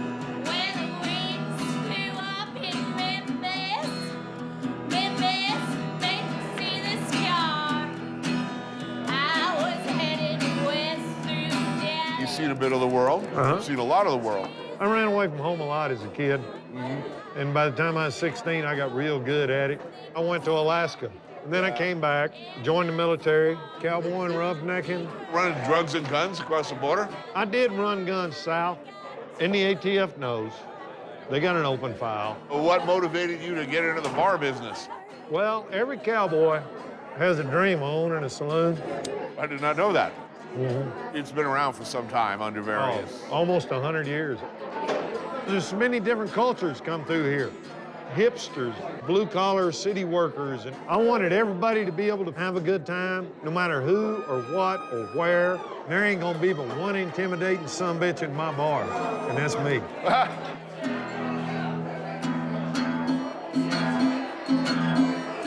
You're seeing this town change in a lot of big ways.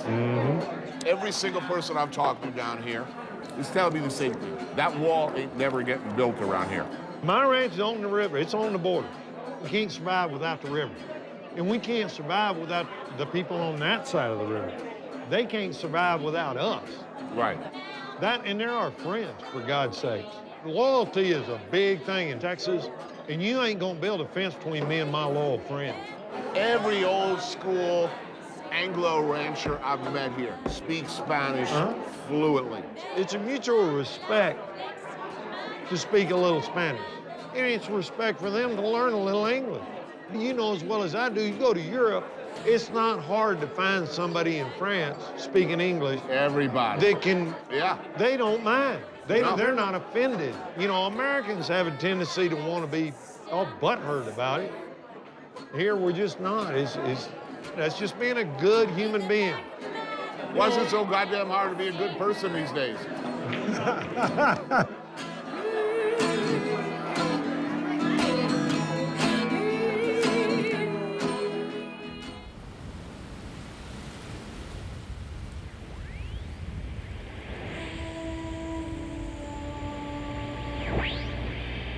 Right now in Marfa, it's 75 degrees. Low tonight, only 61. Not that cool, honestly. I'm David Beebe with you till 1 a.m. It's time to go outside and look up at the stars and enjoy the place that you live.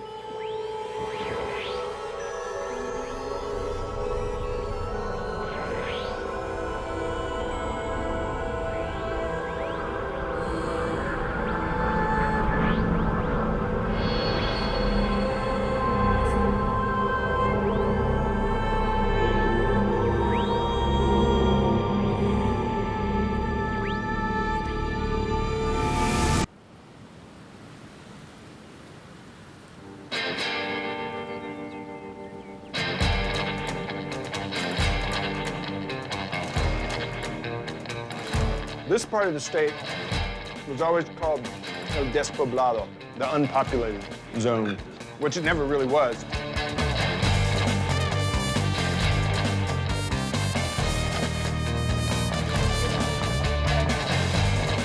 Born and bred here, near here?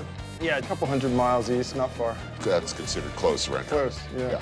The forest still makes me uneasy. Yeah. Surrounded by trees, I get uneasy because I can't see. I can't see far enough. Now, I guess unlike a lot of Texans who take a rather romantic view of those early days, you seem to view it in a darker prism. It is dark. The story of Texas can it gets a little too polished. It was a conquest, and people forget that. There were people here. The Spanish and the Mexican authorities wanted to exterminate the Apaches. They created the Society for the Extermination of the Barbarians. So the classic cowboy and Indian film of scalp-hungry Indians was not really the case. Well, they took scalps too, but they kind of learned from the Anglos. And then when the Texans came in, it intensified. If you were a rancher coming out here in the 1870s, you better have a lot of guns because you were an invader. Right. And the people you were invading knew you were an invader.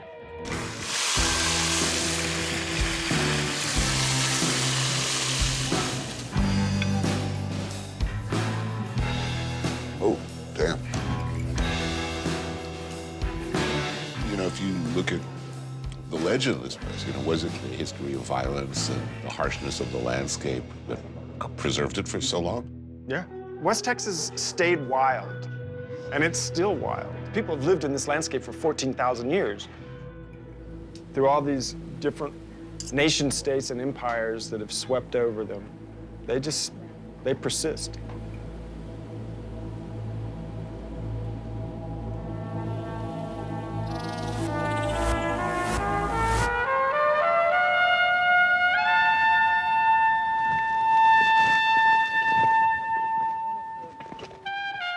We're gonna catch the arch of light that is going to just envelop this motif right here that represents the place where the sun was born.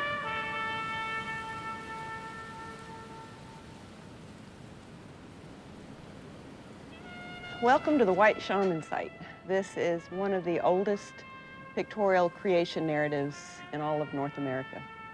The mural tells the story about the death of the sun, the sacrifice that takes place so that the sun can be reborn the next day. I had the honor of having a Huichol shaman come up from Mexico to this site, and he started weeping. And they said, they're all here. All of our grandfathers, grandfathers, grandfathers, they're all here.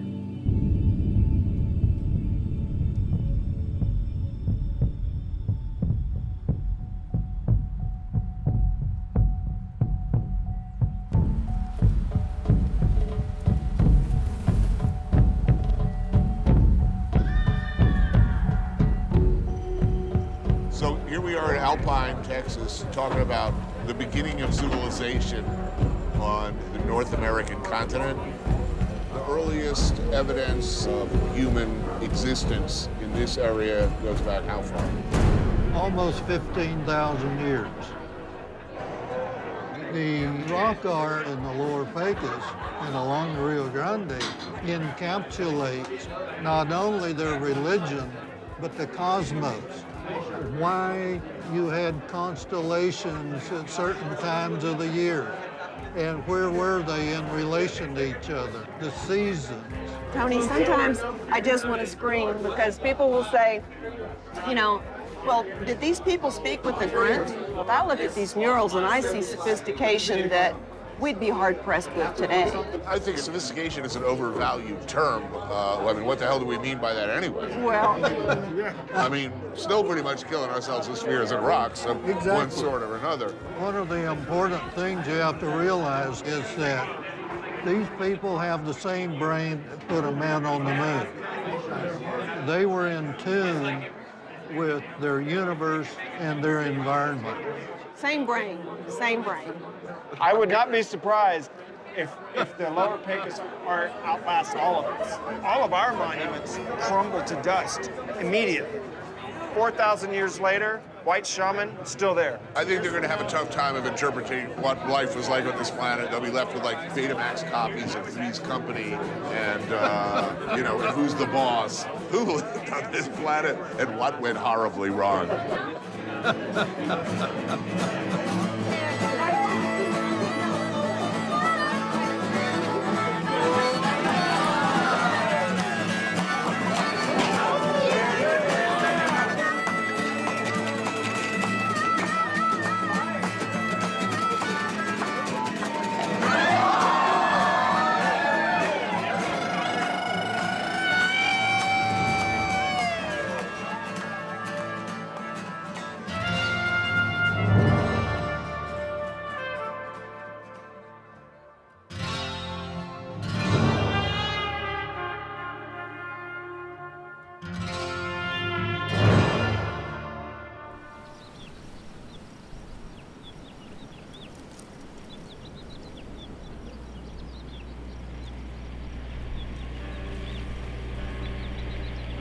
If you talk about life-changing events in any neighborhood, it's when the artists show up.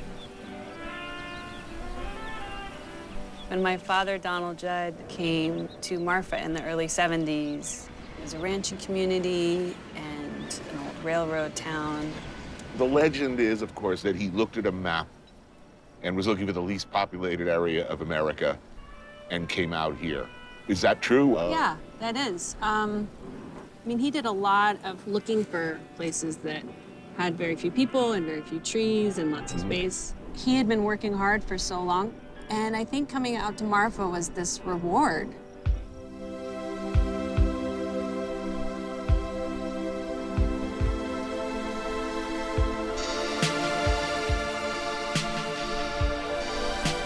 That was a giant of the art world in New York with an enduring, huge legacy. What's that like? The thing with my dad is that he was like a buddy my whole life. It was literally like my tether to understanding the world.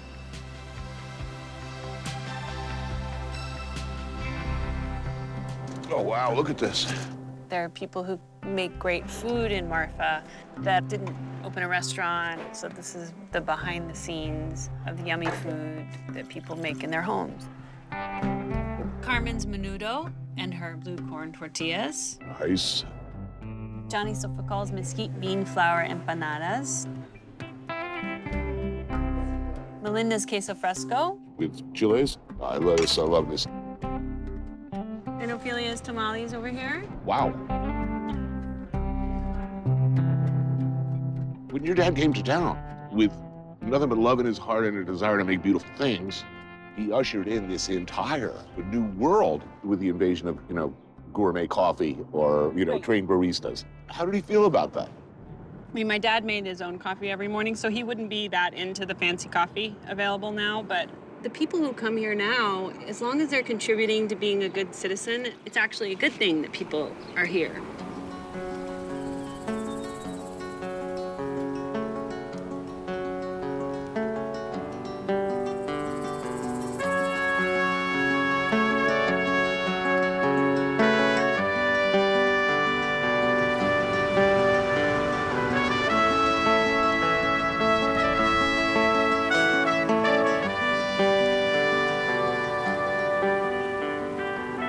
Muy bien, estamos escuchando la KRT de 3.5 en Marfa, Texas. No, aquí es su amigo el servidor, el primo Carrasco. Como quieras, en español, en inglés, aquí estamos para servirte.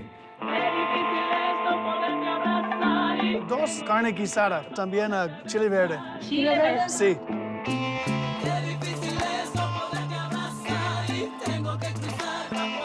Dígame.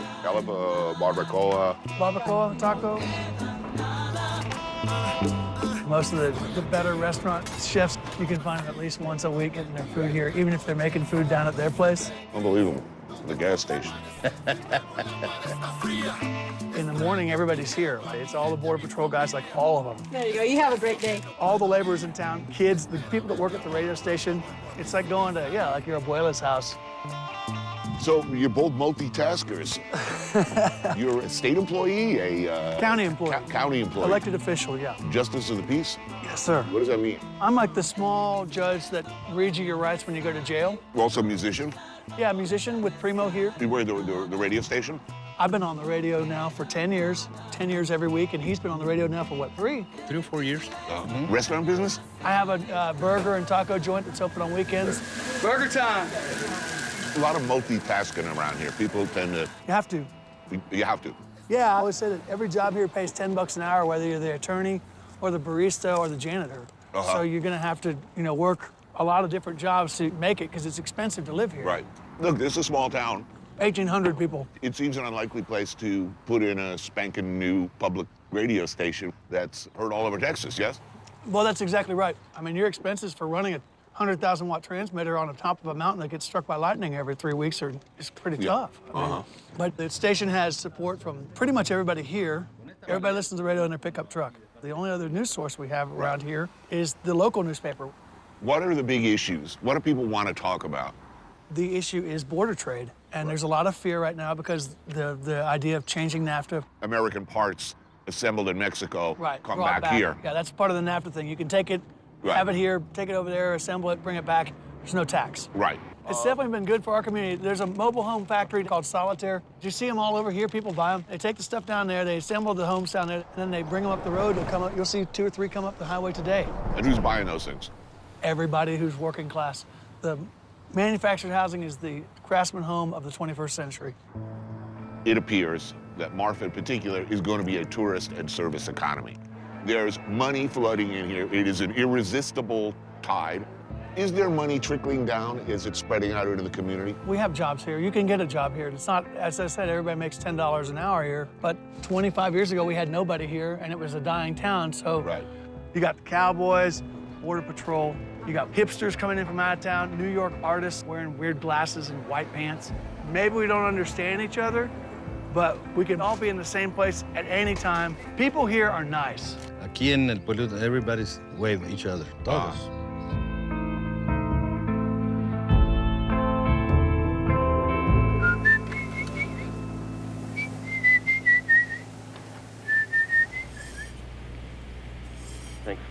tuning in, everyone. You're listening to 93.5 KRTS, Marfa Public Radio.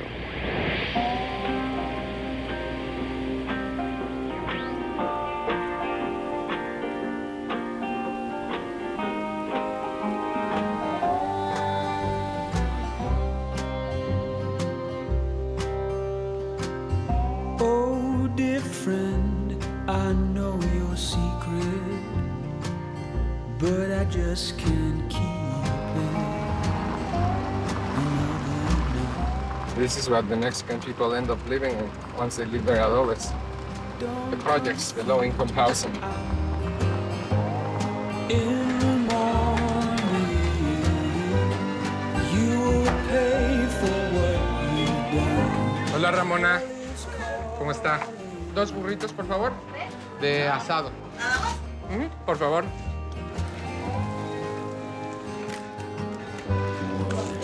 Qué rico. Gracias, Ramona. You've been riding horses? Yes, you noticed Yes. the groan as I sit down. That is a serious burrito. No rice and all that. This is the real deal, man. I love it. Were you born here? You were born in Mexico City. I was a fisherman in Alaska for 19 years of my life. Oh, yeah? In the Bering Sea. Now, is it adobe or adobe? Adobe. Adobe. And you've been quoted as saying adobe is political. Yes. You're going to start with that question. Yeah, I'm interested.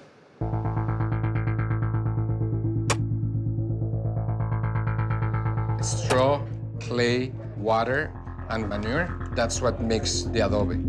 We make a flat surface here where we're gonna put the water and the manure on top. Adobe building has happened all over the world for thousands of years.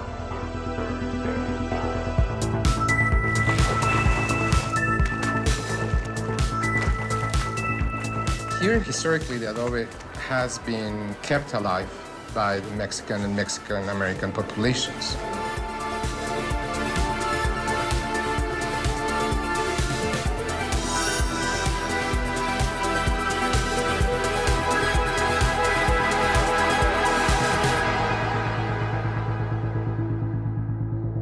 The tradition of the adobe is barely alive because of what's happening with the gentrification in Marfa. The Mexican-American minorities are being displaced. The people who have lived in adobes for generations have to sell their homes because of the new taxes. Taxes that are only in adobes, you know, that a lot of us, we also find discriminating.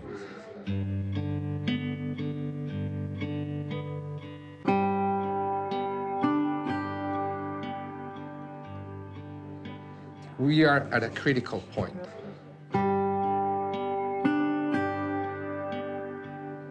When I think about adobe, it's probably the oldest tangible representation of the local and regional culture that we have.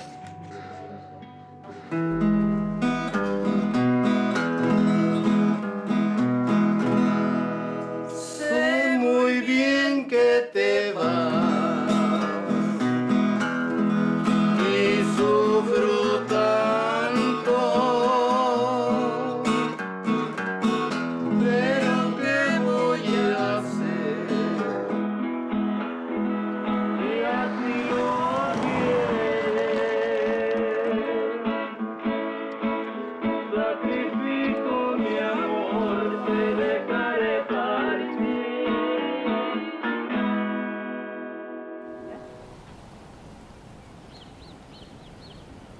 Everybody for generations, they have crossed the Rio Grande back and forth just by walking.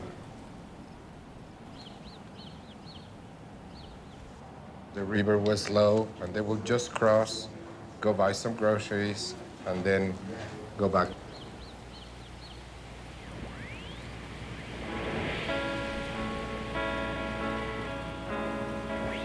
Hi, y'all. This next song is by Molly Ferguson of the Red Raiders of Presidio, Texas. This is Marfa Public Radio.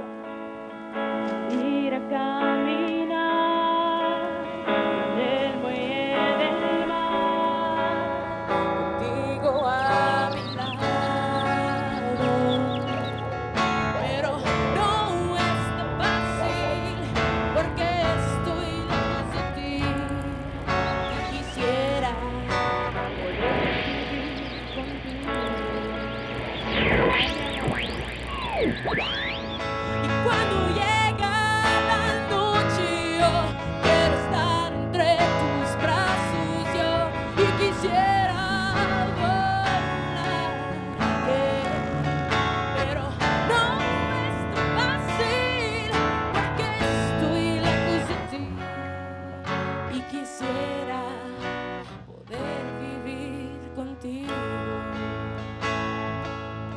Very low crime here.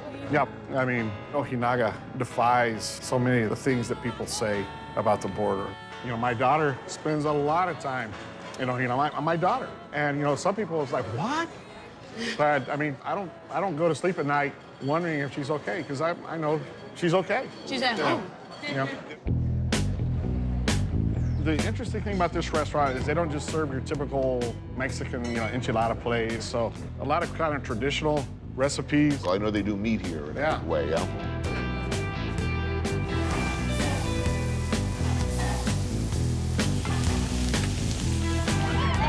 Hey, so welcome to good old Presidio and Ojinaga. Other side of the river, you were currently the mayor of Presidio. Yes, sir. And you are former mayor of Ojinaga. ¿Cuáles años era presidente? 98-2001. You know, when we're talking about sister cities, that's serious. Oh, yeah, yeah. It's almost like an arbitrary line through them. On the weekends, Presidio just kind of empties out. You say, where is everybody? It's because they're here. So, I mean, that's kind of why when there's talk about a border wall, I was like, whoa, wait, you know, we're basically just one town here. Siempre nos hermanamos, las autoridades, nunca nos peleamos. 300 años tenemos de amigos inseparables. Now, you couldn't come over here. Your boyfriend can't come over there? No. Not yet. That's not too friendly, but what's up with that? And how come? Why not? Es muy complicado because you want to go, like, conocer su casa, conocer dónde ha estudiado, dónde da clases. No puedo cruzar. Why not, you know? Like, A what good is... person. I'm a person, you So know? you don't, So I'm a person. you need a visa? I mean, what's the problem? Yeah, you can't go back and forth for the day or for 2 days? No. We did the process and everything for him to at least get a visitor's visa. He went on a bus that took him to Juarez, which is 4 hours away. Yeah, no, 10 hours. Yeah. 10 hours on a bus, okay. And so then he had to wait in a line, 4 hours, like waiting. Okay. And then the interview took like 2 minutes. Almost, And they almost just something put like denied. that. They didn't even Denied. Meanwhile, you live right, like within a mile from each other. He has no bad record, nothing, you know, and we're best friends, you know, and I wish he could come over to my house and just see it, you know. The state of Texas is so much more diverse than it used to be. And I think it makes it just better. Much, oh yeah. And I know some people, it scares them. I think it's just the fear of the unknown. It's not the fear based on anything concrete. Here, we're all family. Cuando saluda con la izquierda para el corazón. Salud. Salud.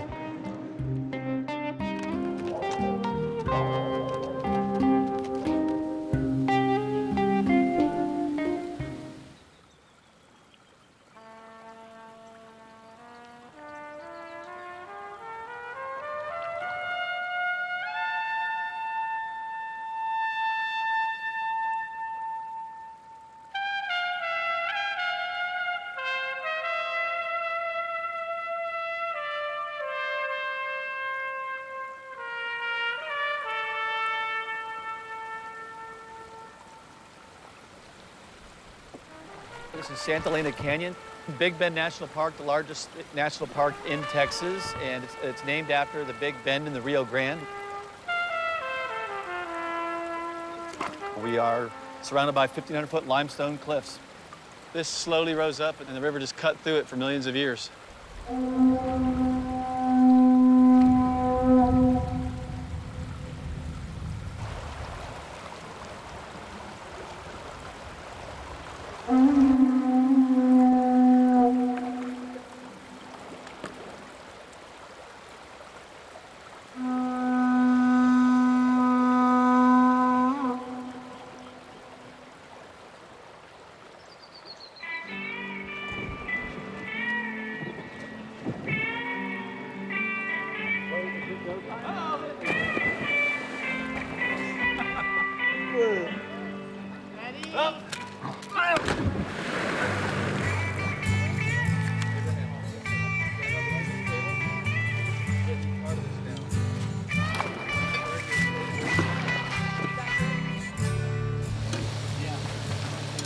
It looks good. Good job on the food. yes. Thank you, guys. Salud. Salud. So you're looking at Texas, and I'm looking at Mexico. It's 100% correct, yeah. The cliffs on our left are Mexico, and the ones on our right are the United States. I've been on several overnights where your clients almost forget that, yeah, that's Mexico right there. And they say, wait, is that Mexico? And it's like, yeah, it is. Looks exactly the same as that. Yeah. We get people from all over the country, all over the world, and some of them come in hesitant or scared of the border. When they book the trip, they say, should I bring my gun? Right. But the neat thing is that everyone I've taken out, you get to see this transformation from being like terrified to thinking it's beautiful, to thinking they don't need a wall, to thinking I'm actually gonna write a letter saying that we don't need a wall. Right. Has anyone ever bothered? I mean, are there like security gunboats coming up and down this river? I mean, I think the Border Patrol technically does have a hovercraft that they've used once, and it Park was Service does, horrible. too. Yeah. They have And helicopters. For the record, I don't understand why Mexico is made to be such an issue. I mean, it's our second biggest trade partner, aside from China. Yeah, what about the Canadians? They're actually pouring across our borders and stealing our jobs. They are taking our jobs. Find a non-Canadian comedian. How many Canadians play hockey in the United States for a U.S. team? Those are high-paying jobs. That They're stealing them. They're stealing our jobs. I mean, there's so many avenues that conversation can go to where violence comes from, where dangers come from. Well, even our small towns here. I mean, crazy stuff happens everywhere. The world is made a better place by little bits at a time. You can't just jam through a wall in 1 year and say it's fixed. You know, I've been to a few places where they do have a wall. Yeah. Few things are uglier in the entire world of all of the places I've seen. Few things have been more an indication of an utter failure of otherwise smart people to figure shit out.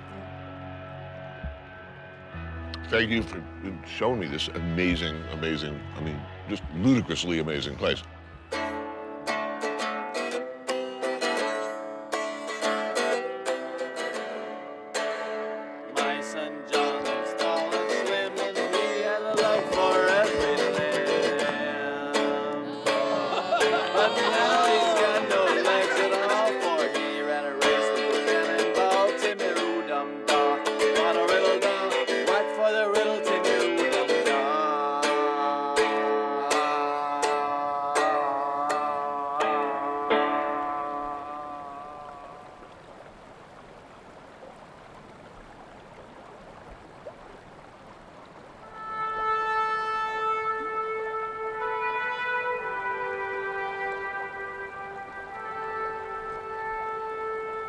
There are certain type of people who connect immediately to the empty spaces.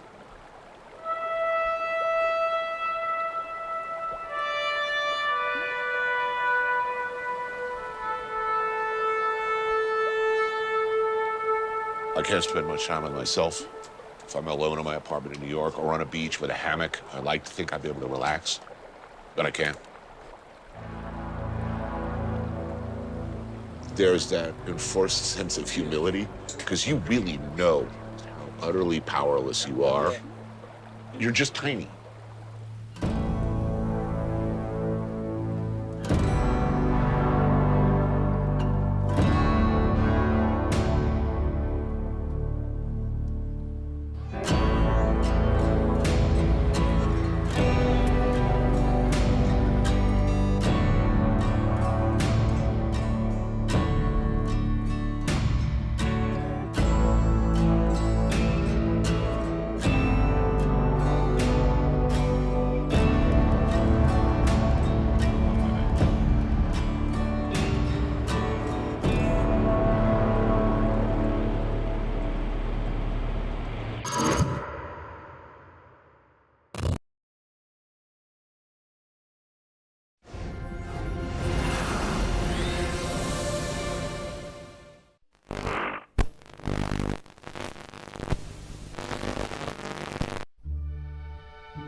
New York City during the 1970s was a beautiful, ravaged slag. Impoverished and neglected after suffering from decades of abuse and battery. She stunk of sewage, sex, rotting fish, and day-old diapers. She leaked from every pore.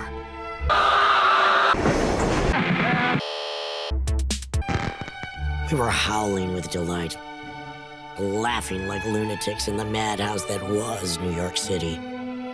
Thrilled to be rubbing up against the freaks and other outcasts who had all decided to run to Land's End and scream their bloody heads off. I took a walk through this beautiful world. Felt the cool rain on my shoulder. Found something good in this beautiful world. I felt the rain getting colder.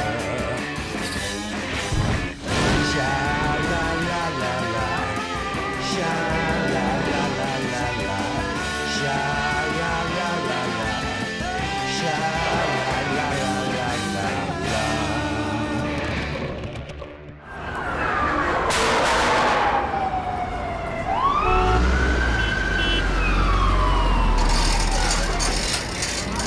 Nothing but a bunch of crackhead, dope fiends, and motherfuckers.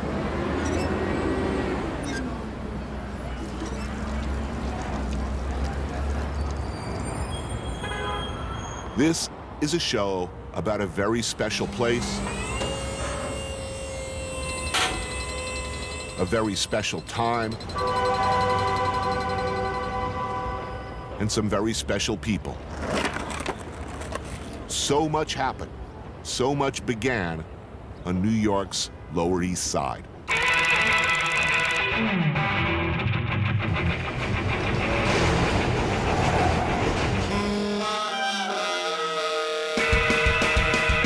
In the New York City of the 70s, nearly bankrupt, riddled with corruption, the Lower East Side, particularly Alphabet City, was left to fend for itself. Huge swaths of it abandoned, ruined, or simply empty. Much of it became an open-air supermarket for drugs, whole blocks taken over by organized drug gangs. Rents were cheap, and the neighborhood started to attract a newer, highly energized and creative group of people who wanted to make things. Music, poetry, movies, and art.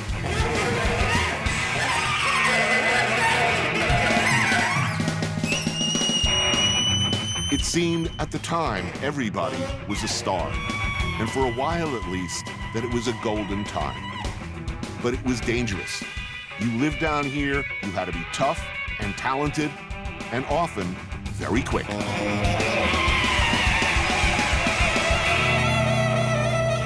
Now, things are different. Very different. Everybody together, ready? 1, 2, 3. Pick those feet up 6 inches and hold. Bring that arm over, pin the wrist. Let's go. Is everybody clear? Yeah. I can't hear you. Yeah. Okay, on 3. 1, 2, 3. Let's go.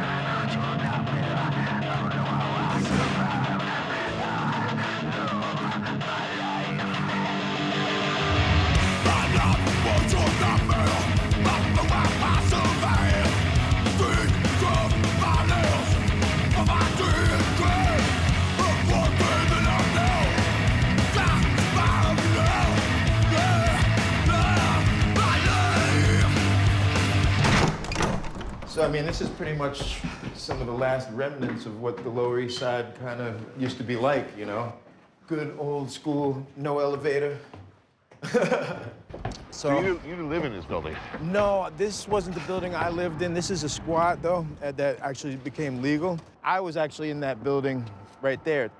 When I lived in it, it was, you know, we had no windows, no front doors. You know, you'd find a door in the street, you'd put it up and chain it up yourself, you know. No running water. I used to bathe in the fire hydrant in front of the building, and I used to sleep with my pit bull so rats wouldn't get too close to me at night, right. You know.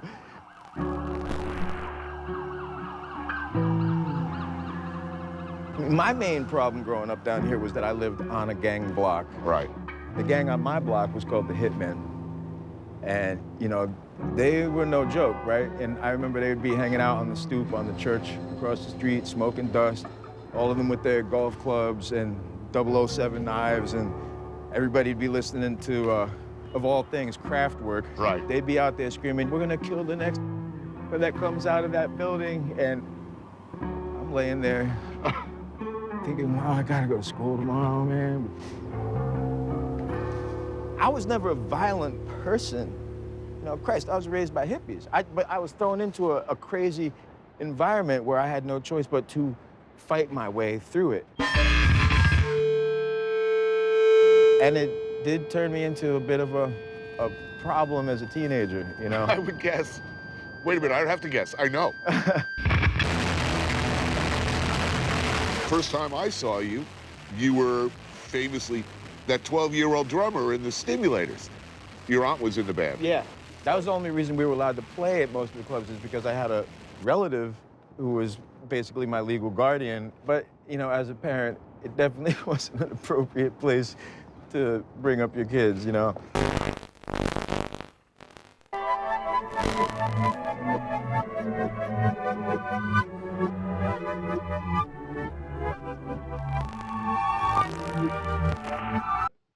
You came here first as a writer, as a poet.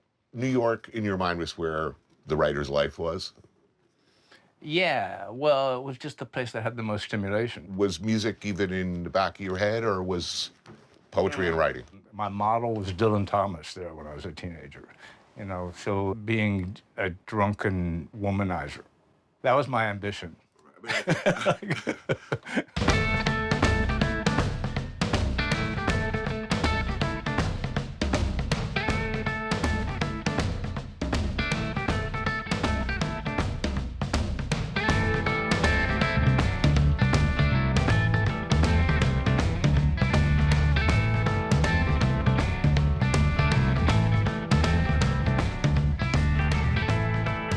Woke up in your own lifetime, opened up the paper, and realized there's like 1 million kids in Britain dressing like me and cutting their hair like me. And you have this inadvertent tectonic effect on kids all over the world. It wasn't inadvertent, but it was indirect.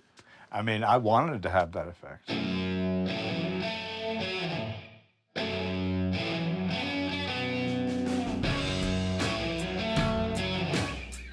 Other bands who responded to the way I was doing things got famous, so it ended up having this huge impact and influence. When I first saw a picture of the Sex Pistols, it was like, I just had to laugh. That's a charitable interpretation of events. Malcolm McLaren came to New York and saw the Boydoids and went back and built a boy band and said, "You're going to dress like that guy." Yeah, I don't really look at it that way. Look at it? Yeah. All right. I mean, ideas are free. I never resented that, but it was funny and strange. Cheap Rent brought a lot of people together. It wasn't just living spaces were cheap. There were venues where you could put whatever it was you did out there. Where you... CBGBs didn't exist until we created it. I mean, we went and proposed that we be the house band there. The next number is called I Belong to the Blank Generation. 1, 2,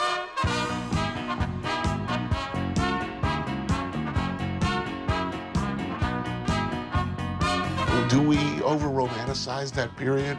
Was it special? I think the creation of the mythology of the 70s kind of began about in the mid-90s. I can see why people who weren't there wish they were there, but it goes against all my instincts to think that way, just because the idea is we didn't like where things were, so we decided to change them.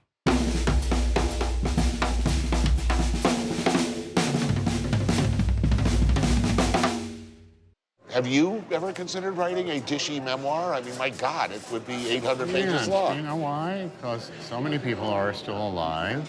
I mean, people love you. Yeah. They have to say that. How can you say something mean about somebody who might be mean back at you? It's an industry. Are you kidding me?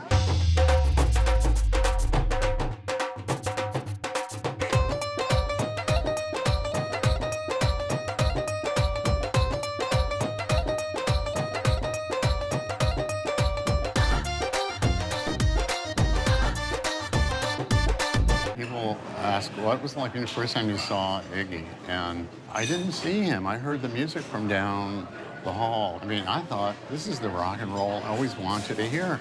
Something that was this fierce, and yet you could sense there was a tune there. When I bought Funhouse in high school, I was immediately ostracized. Yeah. This was defining music, and normal people didn't like it. The Ramones met because they were four outcasts in a high school with 5,000 people who liked Funhouse. Right. Okay? They had it all figured out that they would sell as many records as the great record sellers would sell. And in a few years, they would have so much money that they would retire and never have to work again. Right. That's what. They had to stay on the road for another 25 years. Yes. Do you know where the greatest financial success has come from? Hey Ho, Let's Go. Right. Sung in football and soccer stadiums around the world. The Ramones estates are gathering in more money from 5 seconds than they ever made in the... Is that the measure of greatness or eternity? It's one of them.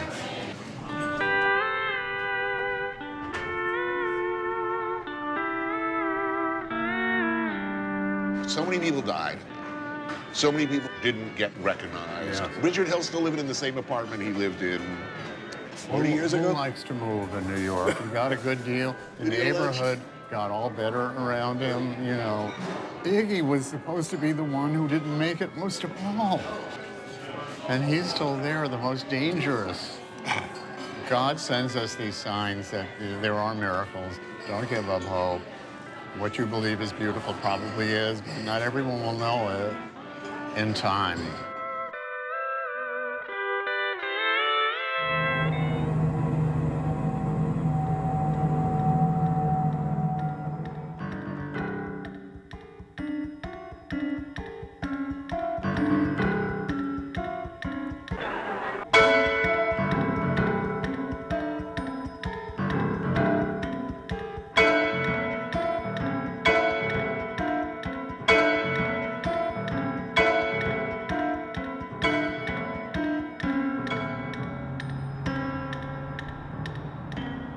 How hard was it to, if you're coming to New York, a section of New York that's completely broke, you are broke, you're going to be an artist, and not just art, but fairly confrontational. How committed do you have to be to do that, particularly at that time?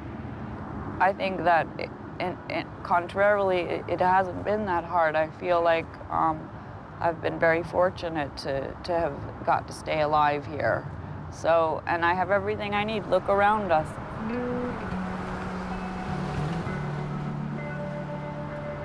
It's a wonderful amusement park of good and bad ideas all happening at once. You know how people immigrate here to start a new life and to dream big? I felt like I needed to do that as well, just like the way the people did at the turn of the century. You moved to New York to immigrate to a new land, to start a new life. And that's really what the Lower East Side is all about.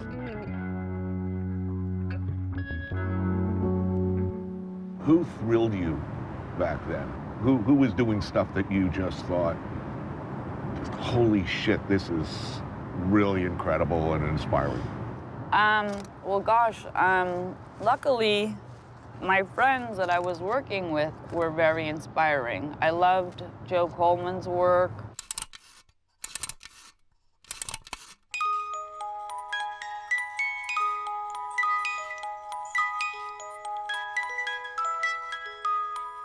The Lower East Side at that time was a destination for me. There was something, that compelled me, to just be there. And I would paint it. Squeeze in. Yeah. Wow. Wow. Oh, yes, you were telling me about this guy. Yeah. And here, if you want to use this. It's beautiful.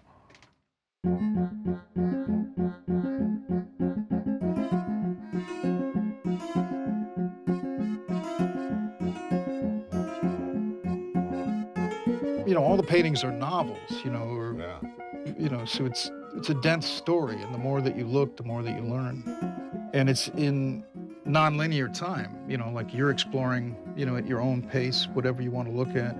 And someone else might start in a different place and, it might tell a different story.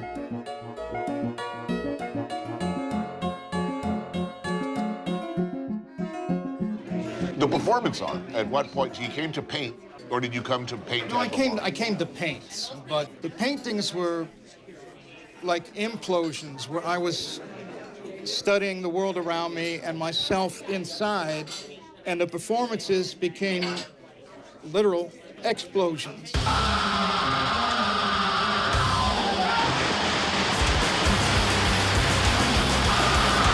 I learned violence from my old man, so I was angry. When your house is on fire, you don't read poetry and you don't, sing a folk song. You gotta scream.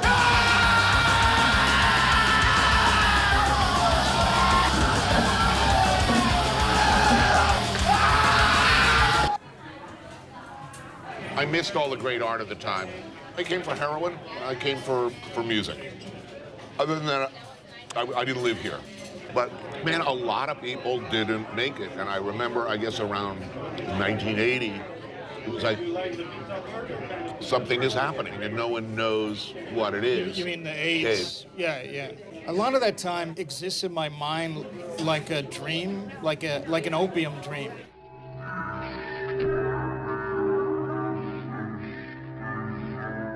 I have these people that I love that would just drop out and fall out.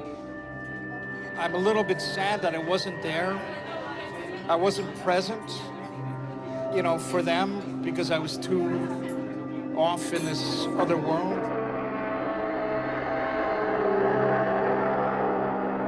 But for me, it was still something of great beauty. See, that time, you have Wall Street tycoons fighting for huge amounts of wealth, and you have bums, fighting over pennies. And it has a primal awe.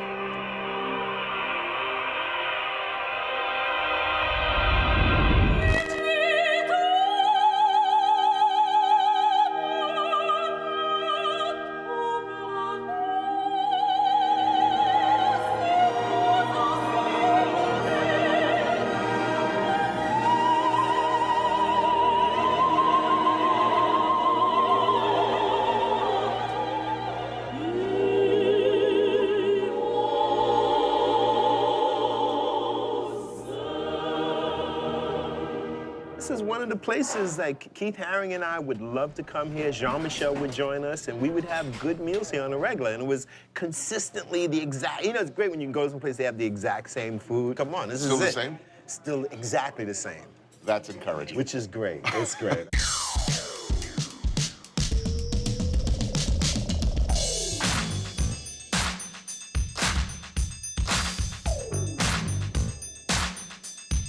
You brought hip-hop culture to a very finite number of people initially on the Lower East Side.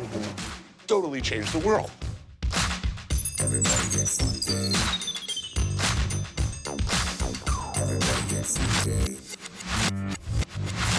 Teenagers at that time, we're doing something interesting, so I wanted to find some people that would listen to these ideas. And that's what led me to the Lower East Side and to connect with... I guess you met Glenn O'Brien. Glenn O'Brien, yeah. Hi, and welcome to TV Party. Fred, why don't you tell us a little bit about what the Holy Land looks like? I want you to know that I've been to the Holy Land. And the Holy Land is so funky. It's funky, brother. It's funky. And through that connection is where I met all these people that listened to all these ideas I had. And that was David Byrne, Chris Stein, and Debbie Harry, and so many amazing people that were just like, yeah, tell me more.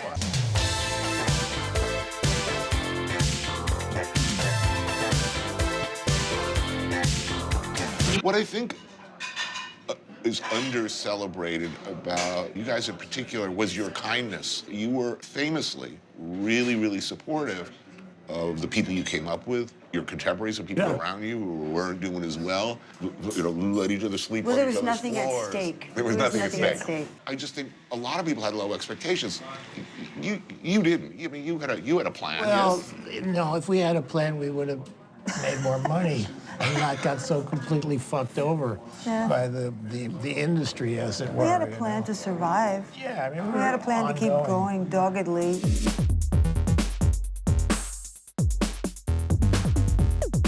I think the thing that was so attractive about that period was you weren't locked in to one format or one form, you know? It was just everybody was doing everything. You introduced the entirely revolutionary notion that street art was, in fact, really art. The painting that we did on the street was coming from a place that pop art came from as well, like popular culture, magazines, advertising, comics. And so some of the first people to buy paintings from me and Jean-Michel was Chris and Debbie from Blondie. And then they also commissioned me, Lee Quinones, and Jean-Michel to do sets and art and participate in their music videos, some of the very first. Your support and work with Fab Five Freddy, I mean, look at the soundtrack to the whole world now. It's hip-hop. That connection, that crossover there, you got to put considerable muscle and gravitas. I talked to all these record company guys, and I'd say 98% of them told me it was a fad. It's not gonna last. It's gonna go away in 5 years. And you recorded a song that was hugely... Well, I will say, you know, like, I'm very proud of the fact that, you know, we created a format that didn't exist in rap until then, and that is that we wrote a song that had a rap in it. Yeah, those guys were sampling still. The rapping was all just scratching and sampling, so we, you know, made it viably commercial. And then, you know, yet another earth-shattering event, a Wild Style. I had an idea that if we can make a movie and show that this rapping, this dancing, and this DJing was one thing. So I was on a trip to Germany not long after the film had aired, and I see these kids breakdancing. I'm like, what the hell's going on? As I got closer, I noticed the moves the kids were doing were the exact same moves that the Rocksteady crew does in Wild Style. But I then knew that this was going to translate globally. I remember that film opening, and that was a nuclear bomb. And it ended up being like the second highest grossing. Second to Terms of Endearment, Right. which not many people think about now, but yeah. And We that did film, well. You gotta love that moment of corporate terror in the film industry when people are looking at the weekend grosses, and it's like, what's this? Who is this audience that did not appear in our metrics? No, it was a great, great experience.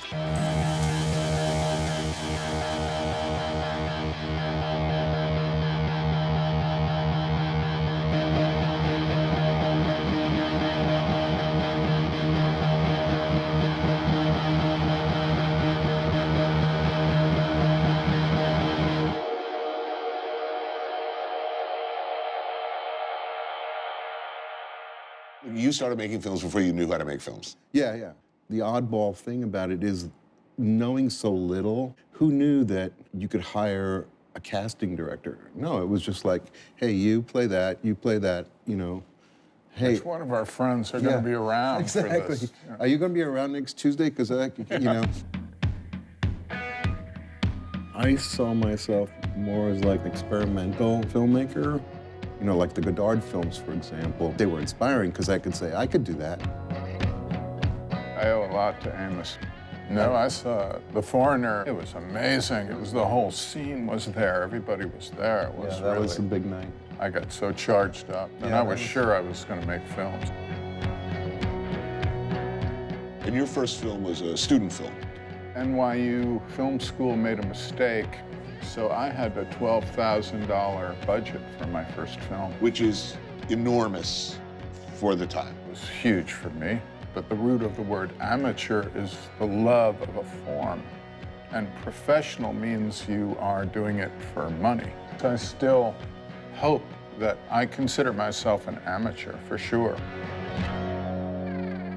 So yeah, so what do you think now when you walk around the neighborhood? You know, you paid some dues to walk down back in the day, and now it's projectile vomiting frat boys with baseball caps on backwards. Does this give you a sinking feeling, make you angry, or I are wish you I just would have resigned? bought real estate, that's for sure. The thing that I always tell myself is look at the history of New York City.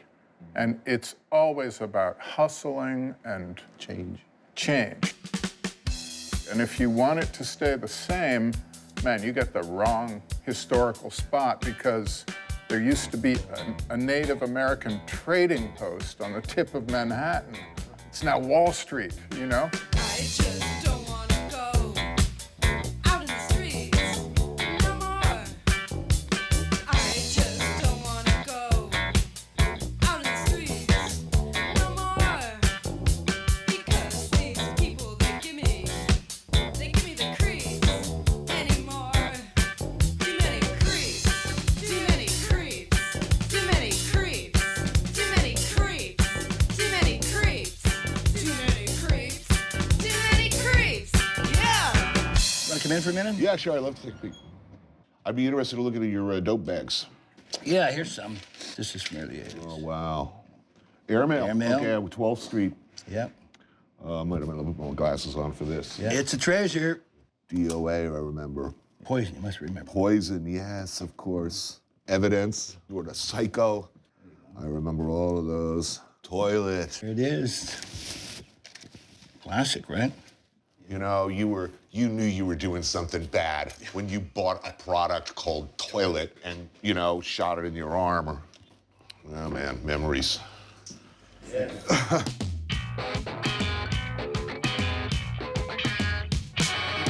I mean, basically, your reputation is the Godfather archivist of all things Lower East Side.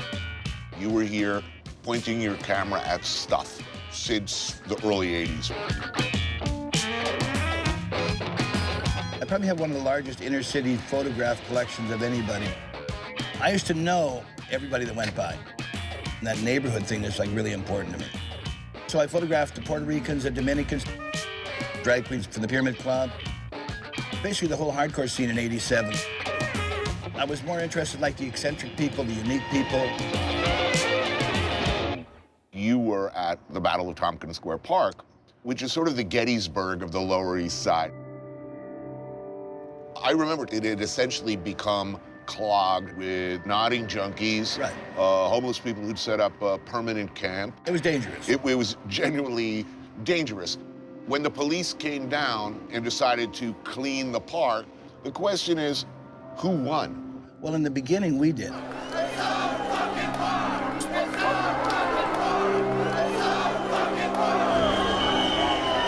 You know, you have to remember, in 1988, they couldn't close a 10.5-acre square park on the Lower East Side. Not with 450 riot cops, horses, helicopters, they couldn't do it. There were big bonfires in the middle of Avenue A, buses couldn't come down, cars couldn't down, it was stuck. You were on the news a lot, I remember. A lot, you were the most, like, despised man in... yes. I mean, in NYPD, Yeah. you were not their favorite photographer, let's put it that way.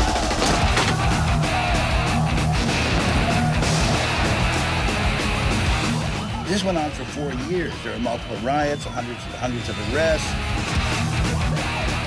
4 years here, a real solid conflict.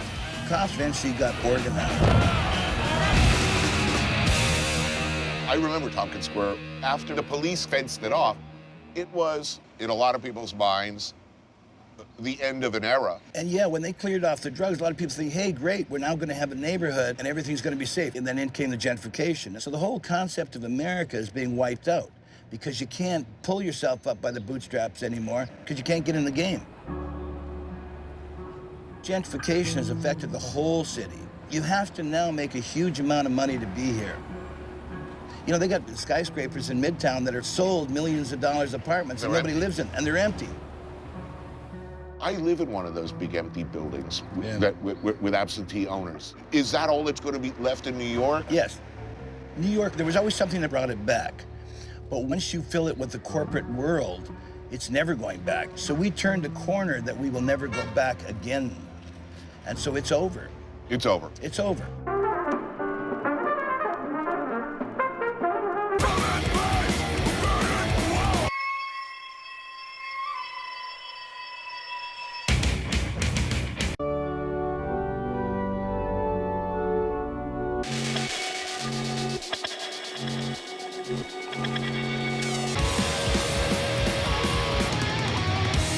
now I have my eye on the octopus. Okay, then I'm going to go straight into the...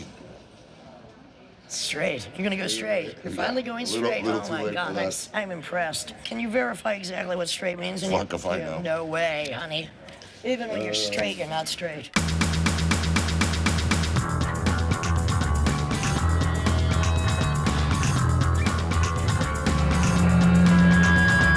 Did you expect to make a living from No, your art? of course not. At no point. No, I just was happy I didn't have to suck dick in an Iranian shoe store.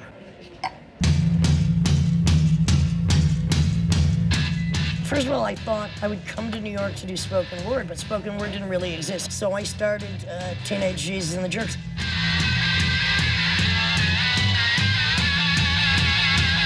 I had to really make the most hideous yet precise din I possibly could as a tantrum against all of music and all of society.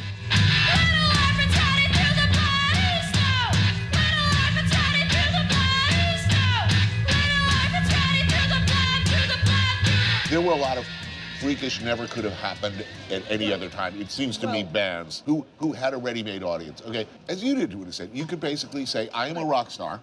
Well, I'm no, gonna hey, dress wait. like- Reel I am that a back. star. No. And- First of all, I never said I was a fucking star. No, but I mean, not by word, but by deed and I deportment. didn't walk into any place thinking I'm a star. I walked in thinking I had shit to do. I wouldn't say I was a catalyst. I'd say I was a cattle prod. To get people to do shows, booking shows, curating shows, it's just what I do. It's like, let's go, let's do it. And when people would ask me to do things, I'd be like, yeah, I want to do it, of course. People were beautiful, doing things because they had to do it, not because of any other grand idea. So what made you happy back then? I mean, did you have any happy moments? Happiness was not the goal. Satisfaction was the goal, as it still is. My anger is on a global level. It's never on a personal level. I'm very happy. All right. I'm happy to have octopus with you tonight, my dear. When was the last time you had something this good in your mouth? I know you eat well, but this is like... That's been a while. This is pretty incredible.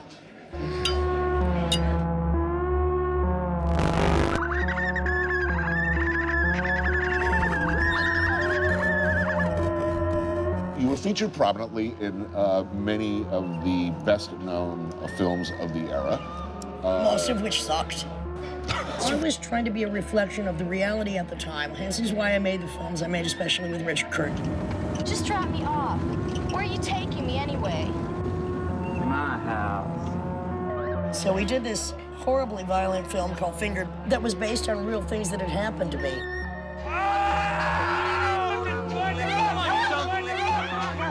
It was not glamorous, it was not pretty, it was offensive, but I'm trying to work out my psychosexual problems because I know I'm not alone in them by making films and speeches that will address the situation that I know other people suffer from. Okay, this was a film very influential, far beyond the Well, we didn't think that when imaginings we did at it. the time. We didn't think that when we did it. We didn't give a shit. We just wanted to make a film and get it out there because we had to do something because we were burning and our blood was on fire.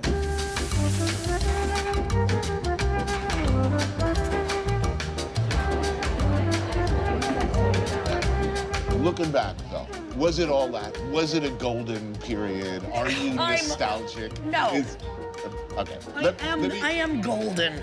It's always a golden period for me. Look, we have a golden piece of asparagus. It's golden. So, do you have any sense of? No. Oh, those are the good. I fucking don't. Those were the bad old days, baby. You try living on pizza and black beauties. You try giving handjobs under the table to take your first band to Europe. You want to go back to that? You go back to that. How were you living? I know the same. Hand them out. So no sentimentality, no nostalgia at all. I'm doing too much shit all the time. I still have shit to do. Why am I boo-hooing when I've just been on tour from October to the next October? I'm not stopping. Youth? Would you want to go through that again, or is it Youth? that overrated? Don't I look good for my age? Shit. Oh, yeah. Well, then what do you want from me? To me, I'm not living in the past because I'm living in the present. It's in New York. Get used to it. It has never changed. It had a golden moment here. Probably had a golden moment in the 40s, too. I'm not sure. I wasn't here. Maybe the 60s. We weren't here. So it was all bullshit? No, none of it was bullshit. It happens when it happens, and things change, and time is not what it once was, and it isn't anywhere. If you've done one thing, you're living in the past, and that's your glory day. That's your glory day. This is my glory day. I'm here talking to you eating octopus.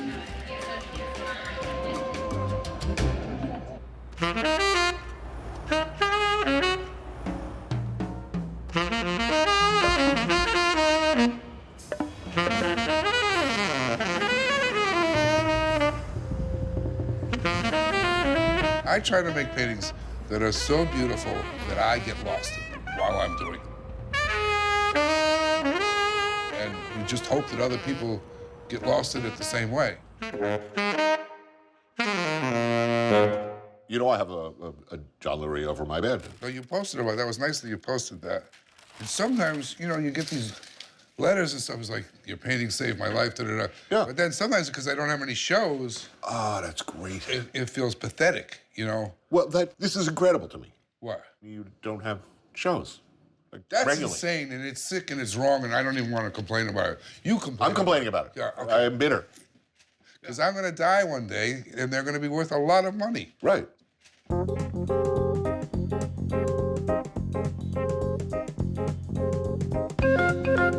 How I came to New York is like I was kind of like on this Coltrane thing. I wanted to find God through music. And I started meeting all these amazing people.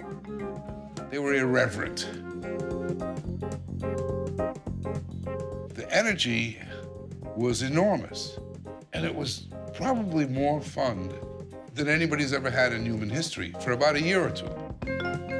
But there was no discipline, which, I mean, I like people who can play their instrument like they just found it on the street, but they can't just do it once. They gotta work on it. I mean, I was a serious saxophone player. I came here as a saxophone player. I had to hide the fact that I know, right? I had to hide. I mean, I really did. I would practice for 2 hours every day, but I wouldn't tell people. So, these are eggs, which you could get, you know, at the store. If you live in a good neighborhood, they will even deliver them to your house. And then you take water, which I know you go to all these exotic places, but they used to say that New York had the best water. That is true. You think it's still true? I haven't heard anything to say otherwise. Do you drink it? Yeah, I do. And then you boil them. And then I serve them to you. Outstanding. I am grateful and honored. Well, I'm really curious because I've seen your show, and I watch you sit down, you eat like some mouse head soup, and then you go, it's delicious. Just curious to see when you eat the hard-boiled egg if you're going to say this is delicious. As long as there's not like a half-term chicken fetus in there, which wouldn't be the first time for me, by the way, I'll be thrilled. I'm not eating this shit. There's a plate. Thank you. Eggs, the perfect food. Thank you, sir. Eat that. I don't think I've ever cooked for anybody before. Well, I'm honored, sir. So looking back, is there a danger of over-romanticizing that place and that time, given the downside and the body count? I don't know. Does it have to end badly?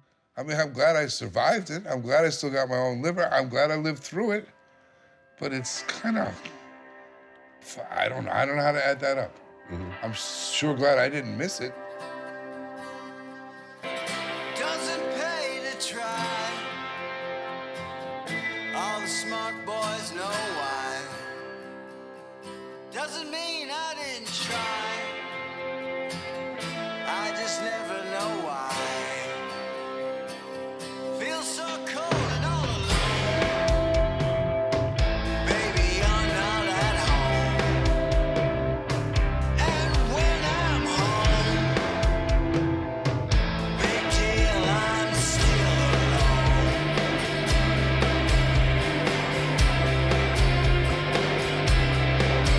You can't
You didn't say the egg was delicious.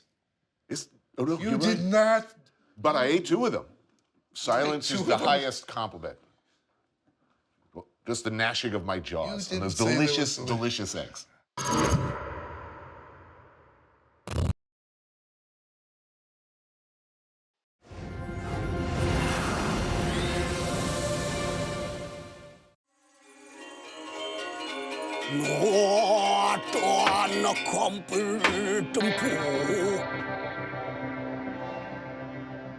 The warrior Bhima is tricked into a fool's errand.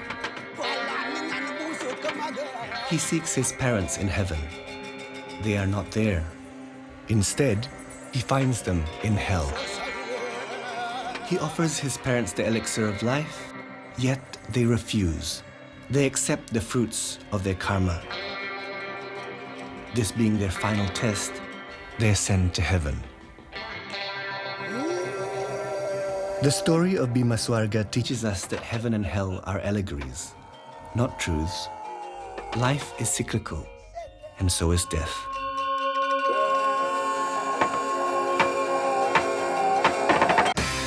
I took a walk through this beautiful world. Felt the cool rain on my shoulder. Found something good in this beautiful world. I felt the rain getting colder. Sha la la la la, sha la la la la la, sha la la la la, sha la la la la.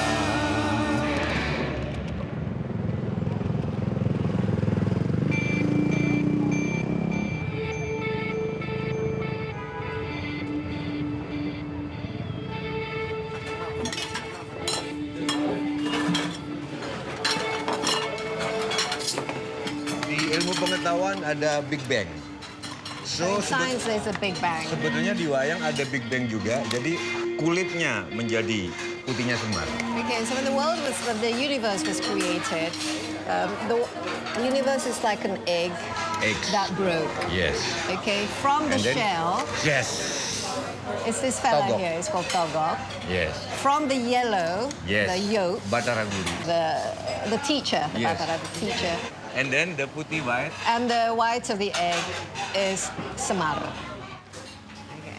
Ini mendampingi orang baik. Semar Yes. is to accompany the good. So this is to accompany the bad, the Yes. demon. This is to accompany the good. So the philosophy is, without this, there is no this. Without this, there is no this. There is no right without wrong. There is no dark without light, but each interconnects. That is Yes. the main philosophy. So the existence comes from the same egg.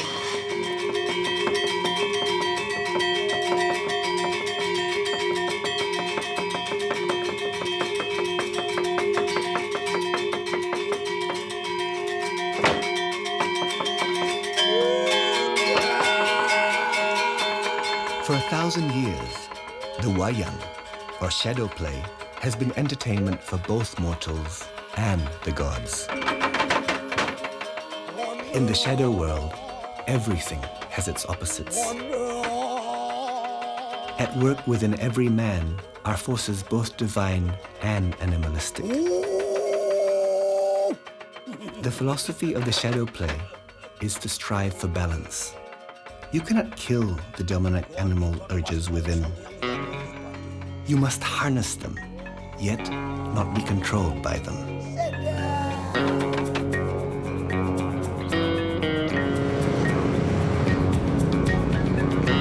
Shadows that manifest on screen are more than mere relief. As they come alive, timeless tales, interspersed with subversive stories, bring the world of gods, monsters, and heroes into sync with current social commentary.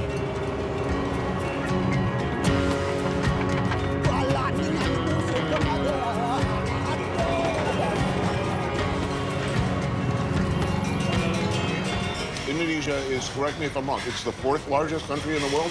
the fourth largest, but we are the third largest democracy. 17,000 islands. The majority of the population, 60%, live on Java. And how many people in Jakarta? Greater Jakarta is around 25 million. But 25 million. 25, that's a greater area.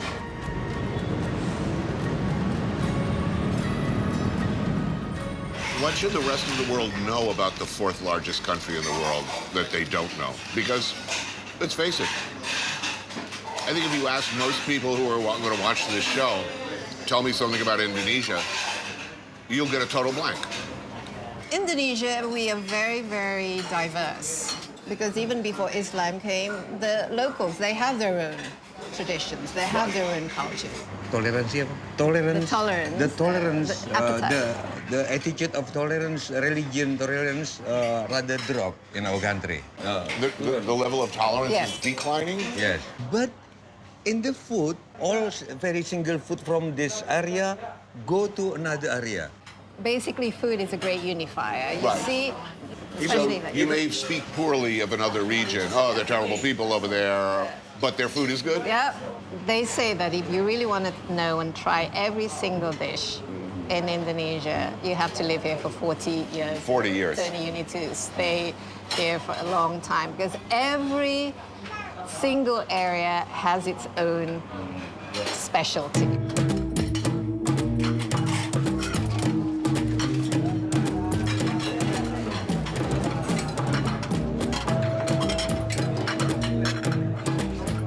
Padang food, this is from West Sumatra.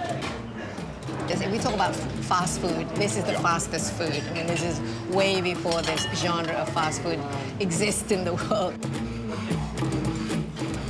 As you sit down, they come up with all the dishes, and the concept is you choose what you want to eat, and you only pay for what you want to eat. Here is... Pull. It's lungs, fried lungs. Fried lungs. Fried lungs. This is an intestine goulash. And this, basically the skin. Deep fried fat and skin. Yeah, oh, I like that.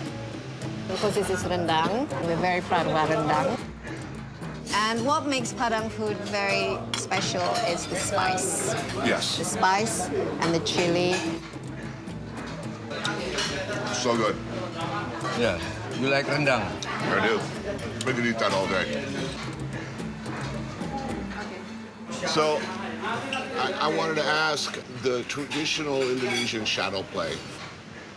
How does one learn? How did you learn your art? All shadow puppet masters is turunan, apa? Yes, it's all passed on from generation to generation. So your father did this as well. And as I understand it, traditionally, the puppet master was allowed a certain latitude to tease, provoke, or openly mock the powerful. How far can you go? It's a bit like in the court jester, where the court jesters are expected, to make people laugh, but at the same time, it's an opportunity also to criticize without getting punished for it. But at the same time, there's a philosophical level to it, to make the people aware of certain dangers. Aware that kebenaran dan kesalahan itu blind. So to make the people aware that truth and wrongdoings, it's actually not black and white. They interconnect. From the very beginning of the universe is darkness, okay? The universe can see lighting by knowledge, by science. But unfortunately, science make the shadow. It is the paradox. Without light, you can't seeing anything. By lighting meaning it's the knowledge, the science, the conscience, kesadaran, consciousness. You can see everything. You can see, but everything makes shadow. Watch the shadows, not the puppets. The right in constant struggle with the left. Forces of light and darkness in an endless fight for supremacy, neither prevailing. What is good? What is evil? Who is the hero? Who is the villain? What is up or down? Black or white? What is right or wrong? In shadow play, no such final conclusion exists.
Money. I think we're paying to not play music now. Yeah, right. So you teach here, and you were educated in the States? Yes, yeah. I got my second Fulbright when I was teaching as a scholar in residence at the University of California. And your subject was the Nixon years during that period? Yeah, after World War II. You were also a man of the cloth, a man of faith. So the right man to talk to. We've been largely advised that we will make people uncomfortable if we even discuss the year 1965. the year of living dangerously. The year of living dangerously. Yeah. What happened was basically the communists were accused of launching a coup against the government. And because of that, there was kind of justification for killing people who were suspected of being communists. And who were they? They're just villagers or people who, in a very vain way, associated with or connected with the Indonesian Communist Party. Right. Indonesia boasts one of the world's most bizarre leaders.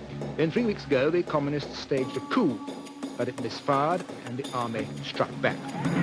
Michael Charlton reports. Indonesia's revolution is still fiercely on the boil as the systematic roundup of communists goes on. With its leaders either captured or killed, the communist force collapsed. The army led a hunt for party officials, slaughtering the largest communist party outside the Iron Curtain. General Suharto has taken advantage of the passion stirred to try and swing public opinion hard against their rivals. The army now control all news and information.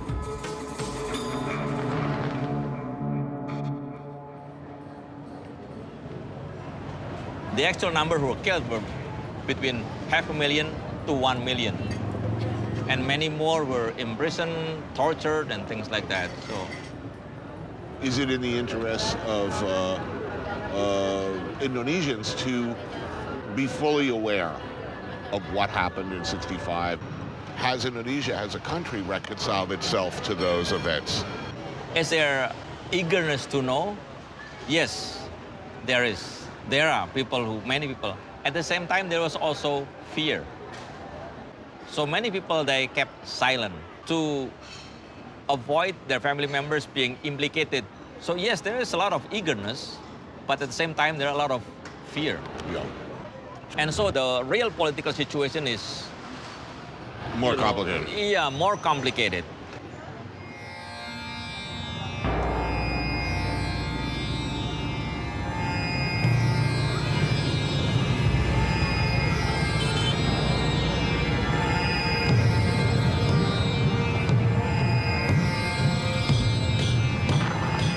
What about everyday life thrills you here? You wake up in the morning, walk outside. Well, you could not meet nicer people, Tony. I mean, everyone treats everyone else with respect and kindness. It's ingrained in the culture here. You just still see certain things here that are just gone in other countries. You know, you still got people grilling satay on the street. You've got people wheeling around sort of wooden carts that have gone elsewhere. At the same time, we've got 60 million people with smartphones, all on social media, and you know, that's opening up massive opportunities. To be a journalist here now is just a privilege.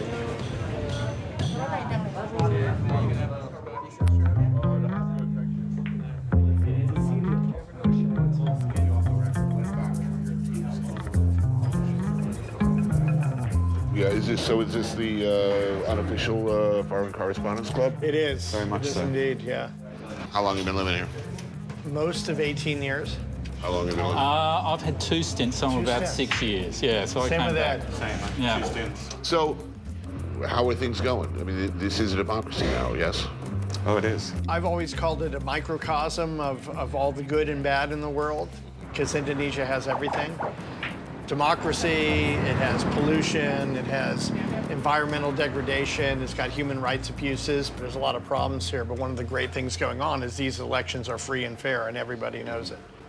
A popular president, relative peace in the land, free speech? Oh, absolutely.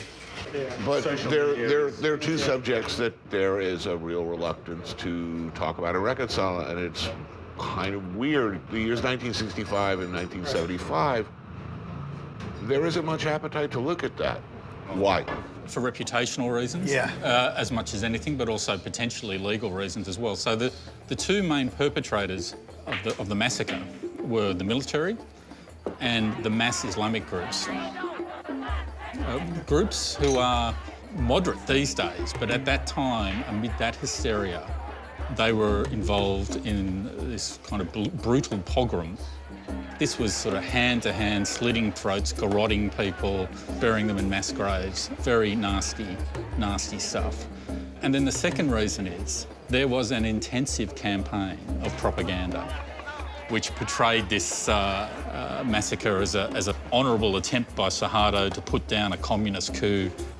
Is it even useful for Indonesians to look at that extraordinarily painful, awful period of time? We're journalists, right? You know, you got to believe allowing these stories to be told, you know, is going to be to the good. You know, I don't know. I want to believe that. I really do. I do believe it. But certainly the West doesn't much want to talk about it. I mean, No. we were culpable. But yes, we were in deep. But what is easy? Henry Kissinger walks into a bar. It sounds like a joke. Henry Kissinger and a penguin walk into a bar. I'm not asking what you do, but what would it displease you if I walked over and punched Henry Kissinger in the face? Would you find that entertaining? I would. Would you have a frisson of pleasure even? Would you feel that justice is in some small way served? You hate Henry Kissinger. I fucking hate him. Yeah. Because in my travels, I stumble across his good works everywhere I go. Right. Let's do this. A rabbit punch. No, kidney punch. Yeah. Cheers, guys. Oh, my.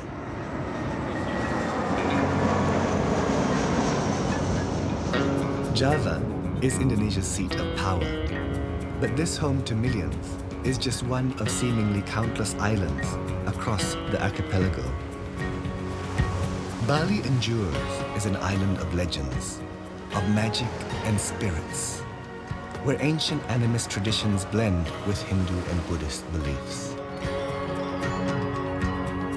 Ceremonies and offerings are an attempt to bring harmony between the upper world of the gods and the lower world of the demons, with man balanced in between.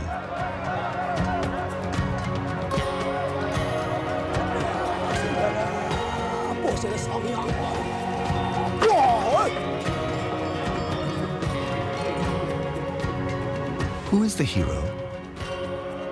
Who is the villain?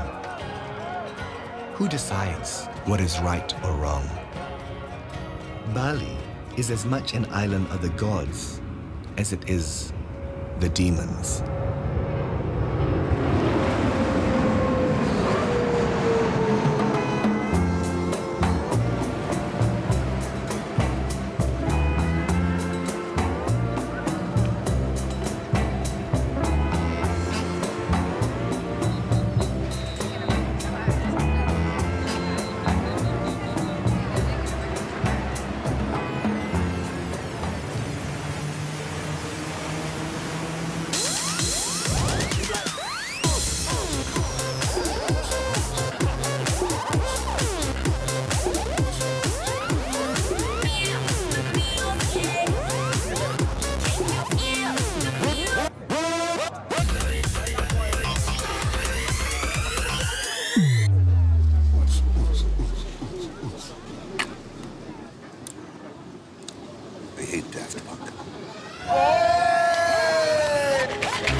Do you have a shot of the people getting massages by the pool while eating?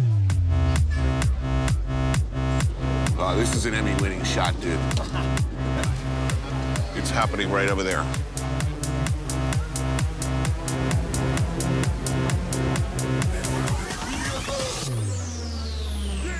So this too is Bali, I guess. Or it is now. Thank you, Jimmy Buffett, for taking a big dump on the world. Another Wagyu slider, my good man. Yes, thank you. By weight, how much human waste is generated by your average person on vacation? Look around you. Do the math. I want a water sample.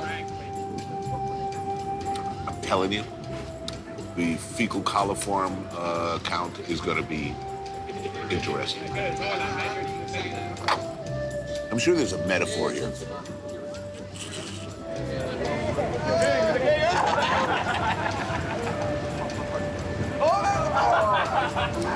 Am I bitter? Am I just old? Do I just have like a predisposition, an instinctive hatred of young people? Perhaps. Enjoy the moment. The words of Baba Ram Das, be here now. But I am here now. I'm not actually having sliders. I mean, you eat those fucking things.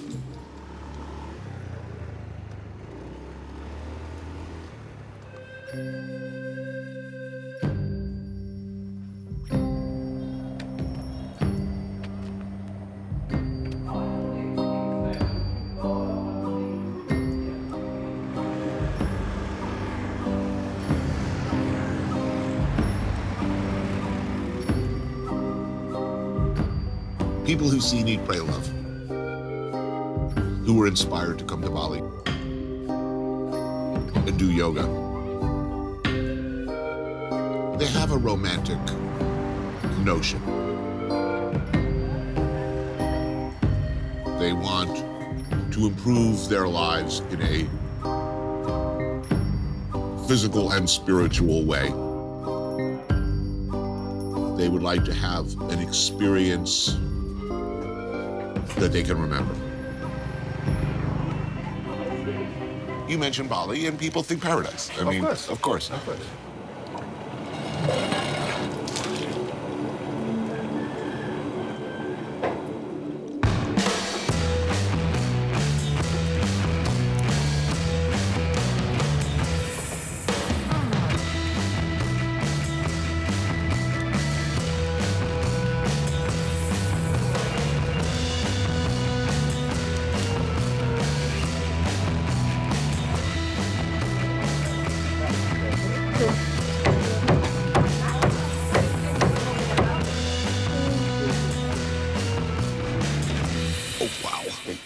Oh, here they come.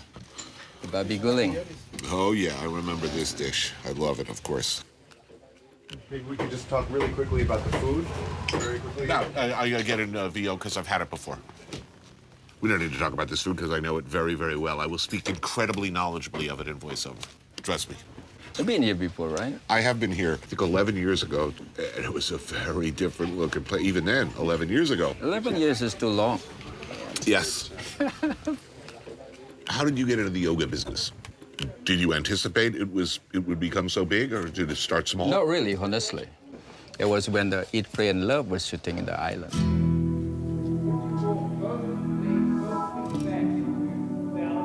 So tell me how many customers you do in a day? 300 to 400 people.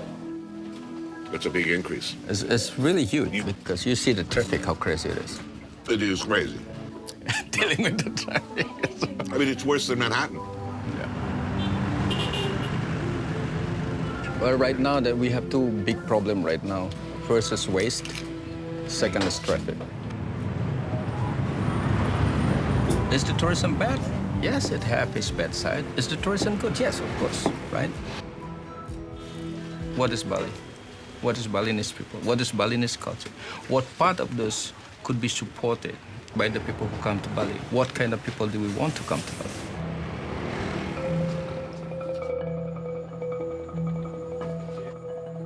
I think you've kind of put your finger on something that a lot of people have not. Because you don't want to just do yoga, you want to do yoga in reasonable distance of this, of these temples. If you come to Bali and it looks exactly like Cancun and Miami, why the fuck get on a plane all the way to Bali?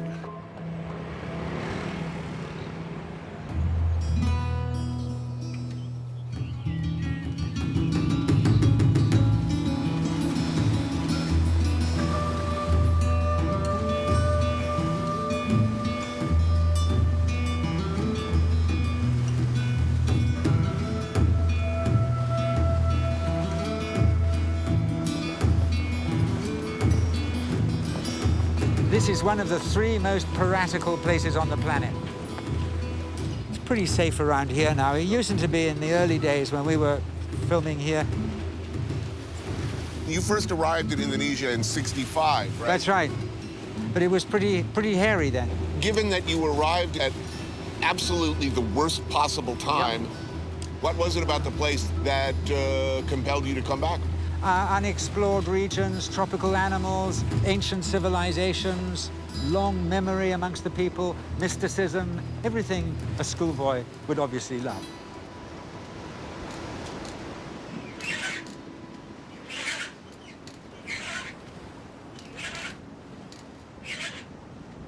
You're training, correct me if I'm wrong, psychoanthropology?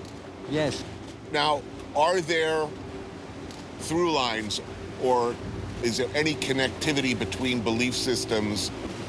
They're different, but they're all united by a common theme that they believe in the reality of the invisible world. They believe it's stronger than what we think is the reality, you know, what we can touch and measure and weigh.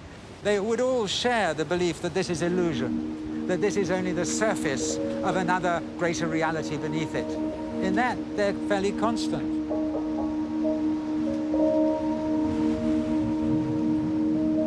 This is Nusa Penida. This was a penal colony for Bali. They put their criminals here. Right. And they also believe that it is the home of the Layaks, the witches, the black magicians.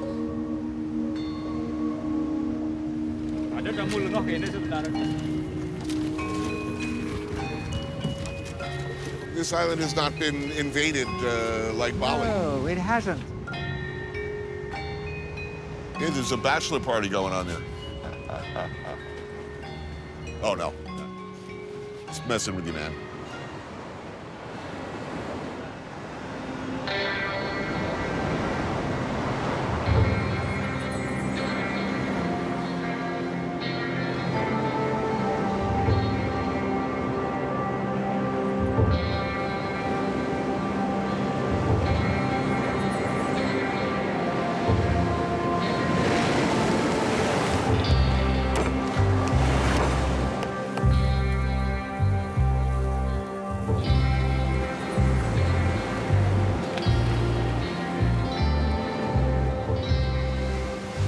Wow. It's big lobsters. These have to be the biggest local lobsters I've ever seen. Wow.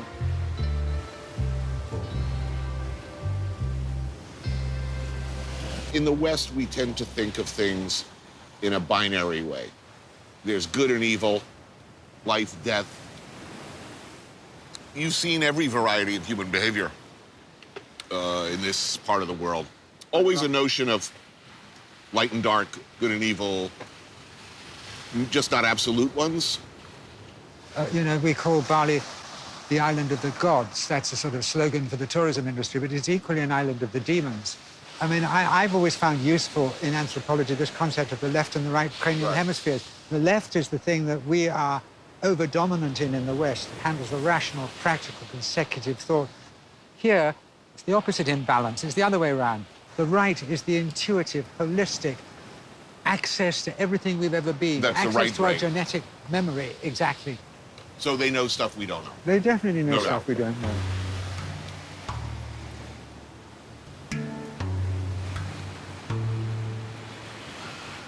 given all the time you spent in Indonesia, do you experience life differently or in any way similarly to the way people here look at it? No, I don't think I do see it the way people here see it. I like to think that I can see what it is that they're seeing, as it were, but I've got a broader perspective because I'm a Westerner, I'm a foreigner in a strange land. I'll never be considered an Indonesian. I'm enriched by being here because there's a greater variety of human experience going on here. Yeah, tell me about the funerals, because we're attending one. You are. You will be. Yes. Well, a Balinese funeral is a very sobering phenomenon, especially for us Westerners who distance ourselves from death. I spent quite a long time doing these beautiful offerings, all of it to go up in flames. Ah. So it's ephemeral art. And the idea is that we, too, are ephemeral. And this is why it's quite an extraordinary thing that you actually light the match that consumes your loved one. Well, it's in your face that we are not our bodies, because they really believe in an afterlife. They really believe that you will be coming back and you will be joining your ancestors in the meantime. It may be wrong, but it's wonderful to be able to believe that and to derive all the warmth and strength and benefit of it. Is this all human poetry, or is there something in it? Yeah, I wonder, I mean, I've thought about, you know, as one does, you know, how I want to go. How do you want to go? I'd be burned. I can handle You want a cremation. party? I mean... Oh, I'd rather a party, yes. You would? How about you? You want them all to cry, don't you? No, leave me in the jungle. Okay. I don't want a party. Reported dead. Okay. You know, what actually happens to my physical remains is of Doesn't matter much. zero interest to me. Unless it could provide entertainment value. Throw me into a wood chipper and spray me into Harrods, you know, at middle of the rush hour. That would be pretty epic. I wouldn't mind being remembered in that way.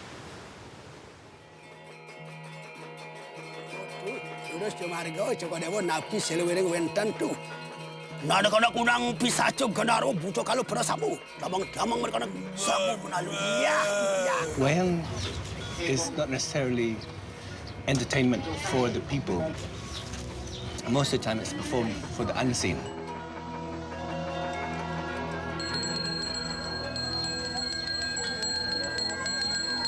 That's why it's a shadow play. It's also for the shadow world.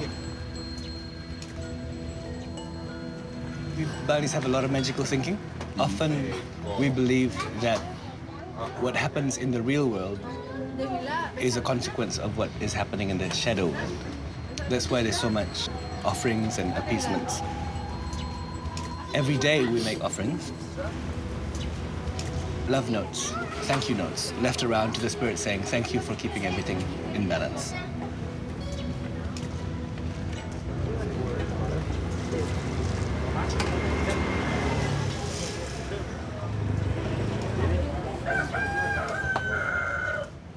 So today is the final rites of the human. Once the ashes are scattered to the sea, then begin the rites of the spirit. So who will attend the funeral today? The family, of course, but cremations in Bali are very much a communal affair, so the village runs it. It's not just the family. Right.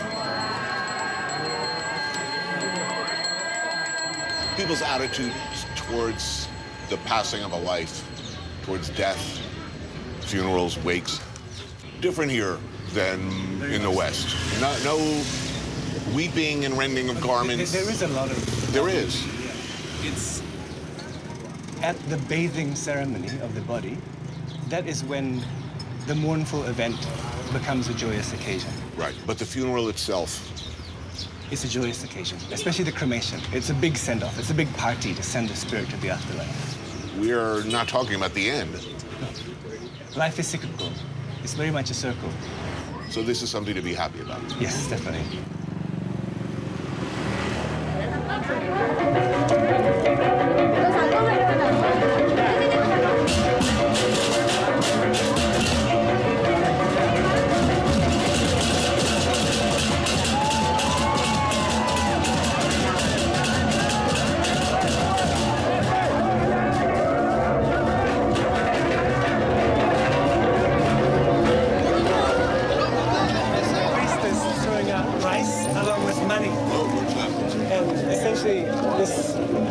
mission is to confuse and misdirect the spirits that might be trying to follow the signal.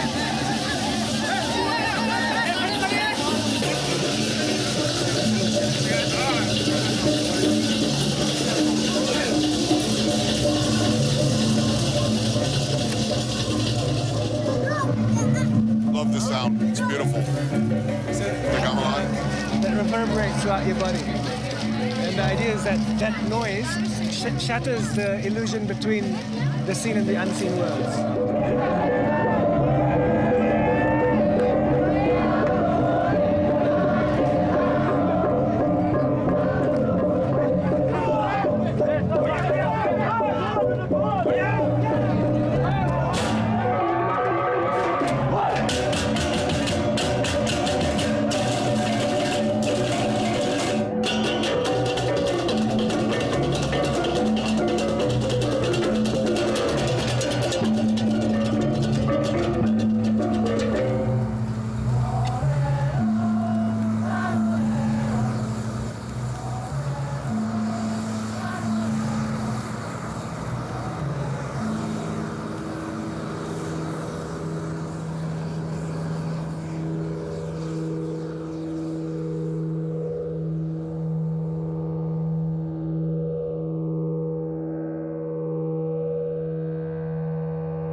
The state of mind is very important for your next journey. This is where you frame that big send-off to the next life. And of course, that journey is the mystery, the unknown, because eventually the soul will be reincarnated back here.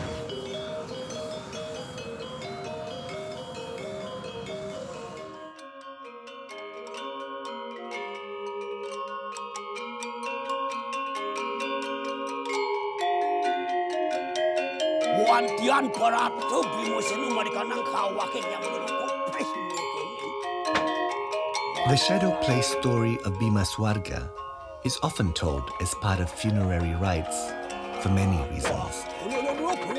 Heaven and hell are allegories, not truths. Heaven and hell exist right here on the mortal plane.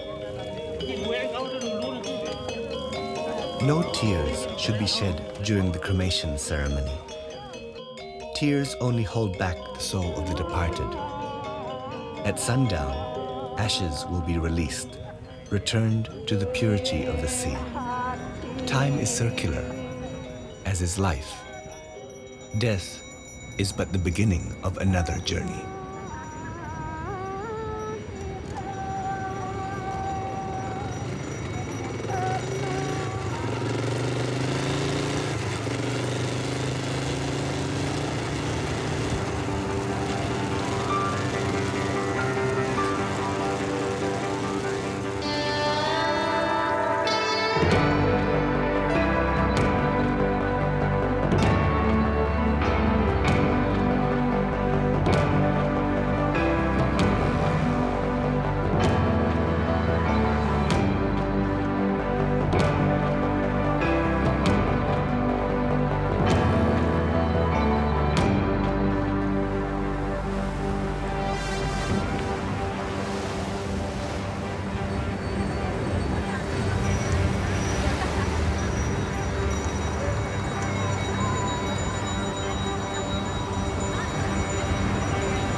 All stories should end on a beach. All the good ones do, anyway. Why should this one be any different?